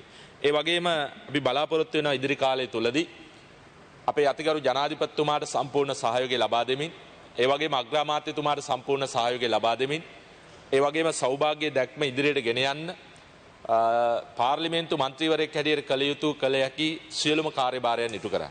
ඒ විතරක් නෙමෙයි, විශේෂයෙන්ම අපේ රටේ මේ වෙන විට කඩා වැටලා තියෙන ආර්ථිකය ශක්තිමත් කරලා අපේ රට සෞභාග්‍යමත් රටක් බවට පරිවර්තනය කරන්න පාර්ලිමේන්තු මන්ත්‍රීවරයෙක් හැටියට දිය යුතු සියලු සහයෝගයන් ලබා දෙනවයි කියන එක මේ වෙලාවේදී ගෞරවයෙන් නැතුව මතක් කරන්න ඕනේ. ඒ වගේම අපේ කුරුණෑගල දිස්ත්‍රික්කය ගත්තාම විශේෂයෙන්ම ප්‍රශ්න ගණනාවක් තිබෙනවා. ජනතාවගේ විසඳාගත යුතු, ඒ වගේම සංවර්ධනය කළ යුතු අපි හඳුනාගත්ත ප්‍රශ්න රාශියක් කුරුණෑගල දිස්ත්‍රික්කය තුළ තියෙනවා. විශේෂයෙන්ම ප්‍රධාන වෙළඳ නගරයක් ගත්ත විදිහට තිබෙන අලව්ව නගරේ විශාල වාහන තදබදයක්. ඒ වගේම ගුවන් පාලමක අවශ්‍යතාවයේ දීර්ඝ කාලීනව ඒ ජනතාව විටින් විට සාකච්ඡා කරනවා, ඒ පිළිබඳව ඉල්ලීම් කරනවා. මේ වෙනකොටත් අපි ඒ පිළිබඳව සාකච්ඡා කරලා අවශ්‍ය වැඩපිළිවෙල නිර්මාණය කරමින් සිටිනවා ඒ කටයුතු ටික ඉදිරියට ගෙන යන්න. ඒ විතරක් නෙමෙයි, කුරුණෑගල දිස්ත්‍රික්කයේ විශාල වශයෙන් ගොවි ජනතාවක් ඉන්න දිස්ත්‍රික්කයක් හැටියට වාරි ජලය පිළිබඳ ප්‍රශ්නය, ඒ වගේම පානීය ජලය පිළිබඳ ප්‍රශ්නය රාශියක් තියෙනවා. ඒවා විසඳීම සඳහා අපි ඉදිරියේදී පැහැදිලි වැඩපිළිවෙලක් ක්‍රියාත්මක කළ යුතුව තිබෙනවා. විශේෂයෙන්ම වයඹැල ව්‍යාපෘතිය සාර්ථක කරගනිමින් ඒ ප්‍රදේශවල ගොවි ජනතාවට ඒ ශක්තිය ලබා දිය යුතුව තිබෙනවා. ඒ වගේම වනාලි ප්‍රශ්නය නිසා ප්‍රදේශ ගණනාවක විශේෂයෙන්ම යාපහුව මැතිවරණ කොට්ටාශය, නිකවැරටිය මැතිවරණ කොට්ටාශය, ගල්ගමු මැතිවරණ කොට්ටාශය ඇතුළු ඒ ප්‍රදේශවල ජනතාව විශාල වශයෙන් පීඩාවට පත් වෙලා තිබෙනවා. ඒ නිසා මේ කාල පරිච්ඡේදය තුලදී ඒ වෙනුවෙන් විසඳුම් ලබා ගැනීමට මැදිහත්කරුවෙක් හැටියට කටයුතු කරන්න අපි විශේෂයෙන්ම වග බලා ගන්නවායි කියන එක මම මේ වෙලාවේදී මතක් කරන්න ඕනේ. ඒ වගේම කෘෂිකාර්මික ප්‍රදේශයක් හැටියට කුඩා වැව්වමුණු 6000කට වඩා වැඩි ප්‍රමාණයක් වයඹ තියෙන ප්‍රදේශයේ ඒවා අපි විශේෂයෙන්ම සතුටු වෙනවා. ඊයේ දිනේදී අපේ අතිගරු ජනාධිපතිතුමා පැහැදිලිව ප්‍රකාශ කළා ඒ කුඩා වැව්වමුණු සංවර්ධනය කරන්න අවශ්‍ය වැඩපිළිවෙල ක්‍රියාත්මක කරනවා කියලා අමාත්‍යාංශයත් එක්ක. ඒ නිසා ඒ ග්‍රාමීය මාර්ග සංවර්ධනය ඇතුළු කුරුණෑගල දිස්ත්‍රික්කයේ බලපාන ඒ සම්පූර්ණ ජනතාවගේ ප්‍රශ්න ටික විසඳන්න අපි මැදිහත් වෙන්න ඕනේ. අපිට විශාල ශක්තියක් තියෙනවාද? අතිගරු ජනාධිපතිතුමා ජාතික වශයෙන් ඒ නායකත්වය ලබා දෙනා වගේම කුරුණෑගල දිස්ත්‍රික්කයේ අති බහුතර ජනතාවගේ 5,27,000කට වඩා වැඩි ප්‍රමාණයක් විනාඩි දෙකක් පමණක් ඒ ශක්තිය ලබා දීලා තියෙනවා. ඒ නිසා අග්‍රාමාත්‍යතුමාගේ ශක්තියත් අරගෙන ඒ ජනතා සිතුම් පැතුම් ඉටු කරන්න අපි ඉදිරි කාලය තුළ පාවිච්චි කරනවා කියන එක බොහොම පැහැදිලිව මතක් කරන්න ඕනේ. ඒ වගේම මූලාසනාරූඪ ගරු මන්ත්‍රීතුමනි, අද මේ වෙනකොට අපේ රටේ ආණ්ඩුක්‍රම ව්‍යවස්ථා සංශෝධනයන් ගැන කතා කරනවා. ඒ වගේම නව ව්‍යවස්ථාවන් ගැන කතා කරනවා. අපි බොහොම පැහැදිලිව කියන්න ඕනේ, විශේෂයෙන්ම අපේ රටේ විතරක් නෙමෙයි, අපි දන්නවා ජාත්‍යන්තරේ තාමත් බෙදුම්වාදී සංකල්පවල ඉන්න පිරිස් ඒ සෙවණෙලි තිබෙනවා. ඒ වගේම අපේ රට තුලත් මේ උත්තරීතර සභාව නියෝජනය කරන තැන ඉඳලා මේ සභාවෙන් පිටතත් විශාල පිරිසක් තාමත් බෙදුම්වාදී සංකල්පවල ඉන්න පිරිස් අපි දකිනවා, සංවිධාන අපි දකිනවා. ඒ නිසා බොහොම පැහැදිලිව මේ රට ඉදිරියට ගෙන යාමේදී රටේ ඒකීය භාවය ආරක්ෂා වෙන සංශෝධන වලට ඒකීය භාවය ආරක්ෂා කරන නව ආණ්ඩුක්‍රම ව්‍යවස්ථාවන් වලට සම්පූර්ණ අපේ සහයෝගය ලබා දෙනවා කියන එක ගෞරවයෙන් මතක් කරන්න ඕනේ. ඒ වගේම ඉරාන් වික්‍රමරත්න මන්ත්‍රීතුමා මේ සභාවේදී කිව්වා පෞගිය මාස 10ක කාලය තුලදී මොනවද අග්‍රාමාත්‍යතුමා ජනාධිපතිතුමා කරේ කියලා. මම එතුමාට මතක් කරන්න කැමතියි, අපේ අතිගරු ජනාධිපතිතුමා බලයට පත්වීමත් එක්ක විශේෂයෙන්ම COVID-19 වසංගතය අපේ රටට ආවයි කියන එක අමතක කරන්න එපා. මුළු ලෝකෙම මේක වෙලා ගත්තා. ඒ වෙලා ගැනීමත් එක්ක ලෝකේ රටවල් අසරණ වෙච්ච හැටි, ලෝකේ රටවල් ඒ ප්‍රශ්නෙට මුහුණ දුන්න හැටි, කොවිඩ් වසංගතය නිසා ලෝකේ මිනිස්සු සත්තු වගේ මැරිච්ච හැටි, ඒ ලෝකේ බලවතුන්යයි කියා ගන්න ඇමරිකාවට පවා ඒ විසඳා ගන්න බැරි වෙච්ච හැටි, අල්ලපු ඉන්දියාවේ පවා තාමත් ඒ අහිංසක ජනතාව මැරෙන හැටි, ඒවා පිළිබඳව අමතක කරන්න එපා. ඒ නිසා අතිගරු ජනාධිපතිතුමාට තමන්ගේ න්‍යායපත්‍රය හරියට ක්‍රියාත්මක කරගෙන යන්න බැරි වුණා COVID-19 වසංගතය නිසා. ඒ නිසා මේ COVID-19 සාර්ථකව සාර්ථකව මැඩ පැවැත්වපු රටක් හැටියට අද ශ්‍රී ලංකාව පත් වුණේ අතිගරු ජනාධිපතිතුමාගේ නායකත්වයත් අග්‍රාමාත්‍යතුමාගේ නායකත්වයත් ආරක්ෂක අංශ සහ ඒ සෞඛ්‍ය අංශවල සහයෝගයේ ශක්තිය මත කියන එක අමතක කරන්න එපා කියලා අපි එතුමාට කියන්න කැමතියි. එතනින් නතරුනේ නැහැ. අද මේ වෙනකොට සෑම ග්‍රාම සේවා වසමකම ලක්ෂ 20ට වඩා මුදල් ප්‍රතිපාදන දාලා ඒ හැම ගමකම වැඩ ආරම්භ කරලා තියෙනවා. ඒ වගේම ග්‍රාමීය මාර්ග කිලෝමීටර් ලක්ෂයක් කාපට් කරලා සංවර්ධනය කරන වැඩපිළිවෙල ආරම්භ කරලා තියෙනවා. ඒ වගේම අඩු ආදායම්ලාභී පවුල්වල අහිංසක තරුණ තරුණියන් වෙනුවෙන් රැකියා ලක්ෂයක් ලබා දීම ආරම්භ කරලා තියෙනවා. ඒ වගේම උපාධියක් අරගෙන දීර්ඝ කාලයක් රස්සාවක් නැතුව හිටපු තරුණ තරුණියන්ට ඒ අය රැකියා ගත කිරීමේ වැඩපිළිවෙල ආරම්භ කරලා තියෙනවා. ඒ විතරක් නෙමෙයි දැවැන්ත සංවර්ධන ව්‍යාපෘති ගණනාවකට අද මේ වත්මන් ආණ්ඩුව අතගහලා තියෙනවා. ඒ නිසා ඉරාන් වික්‍රමරත්න මන්ත්‍රීතුමාට අපි කියන්න කැමතියි මේ මාස 10ක කාලය තුලදී වත්මන් ආණ්ඩුව අතිගරු ජනාධිපතිතුමාගේ නායකත්වයේ තුල බොහොම පැහැදිලි වැඩපිළිවෙලක් ආරම්භ කරලා තිබෙනවා. ඒ විතරක් නෙමෙයි දැන් අපේ රටට අවශ්‍ය පැහැදිලි ක්‍රමවේදයක්. ඒ නිසා එක් කන්සල්ට අවශ්‍ය සිස්ටම් එක හදන්න ඕනේ. ඒ වෙනුවෙන් තමයි අතිගරු ජනාධිපතිතුමා මේ වෙනකොට මූලාරම්භය අරගෙන තියෙන්නේ කියන එක අපි මතක් කරන්න කැමතියි. අවුරුදු 50කට පස්සේ නැවත වතාවක් අපිට ආපසු යන්න සිද්ධ වෙලා තියෙනවා. එදා සිරිමාව බණ්ඩාරනායක මැතිනි ආරම්භ කරපු ආර්ථික ප්‍රතිපත්තියට ආසන්න ආර්ථික ප්‍රතිපත්තියකට අද යන්න සූදානම් වෙලා තමයි නව ඇමති මණ්ඩලය සහ රාජ්‍ය ඇමතිවරු පත් කරලා ඉතාමත් විධිමත් වැඩපිළිවෙලක් ක්‍රියාත්මක කරලමි. ඒ වගේම දේශීය කර්මාන්ත නැවත නගා සිටවන්න. ඒ වගේම දේශීය නිෂ්පාදනය ශක්තිමත් කරන්න අවශ්‍ය නායකත්වය අද අතිගරු ජනාධිපතිතුමා ලබා දෙන්න මූලික පියවර මේ මාස 10ක කාලය තුලදී ලබාගෙන තියෙනවයි කියන එක බොහොම පැහැදිලිව තමුන්නාන්සේලාට මතක් කර දෙමින් මගේ වචන ස්වල්පය අවසන් කරන බොහොම ස්තුතියි. බොහොම ස්තුතියි ගරු මන්තුමා. දිවා භෝජනය සඳහා තව විනාඩියක කාලයක් තියෙනවා. ඒක නිසා දිවා භෝජනයෙන් පසුව ඊළඟ සතිವಾರයේ පටන් ගන්නා තෙක් දිවා භෝජන සඳහා පස්වරු 1:30 දක්වා සතිವಾರයේ తాවකාලිකව අත්හිටවනවා.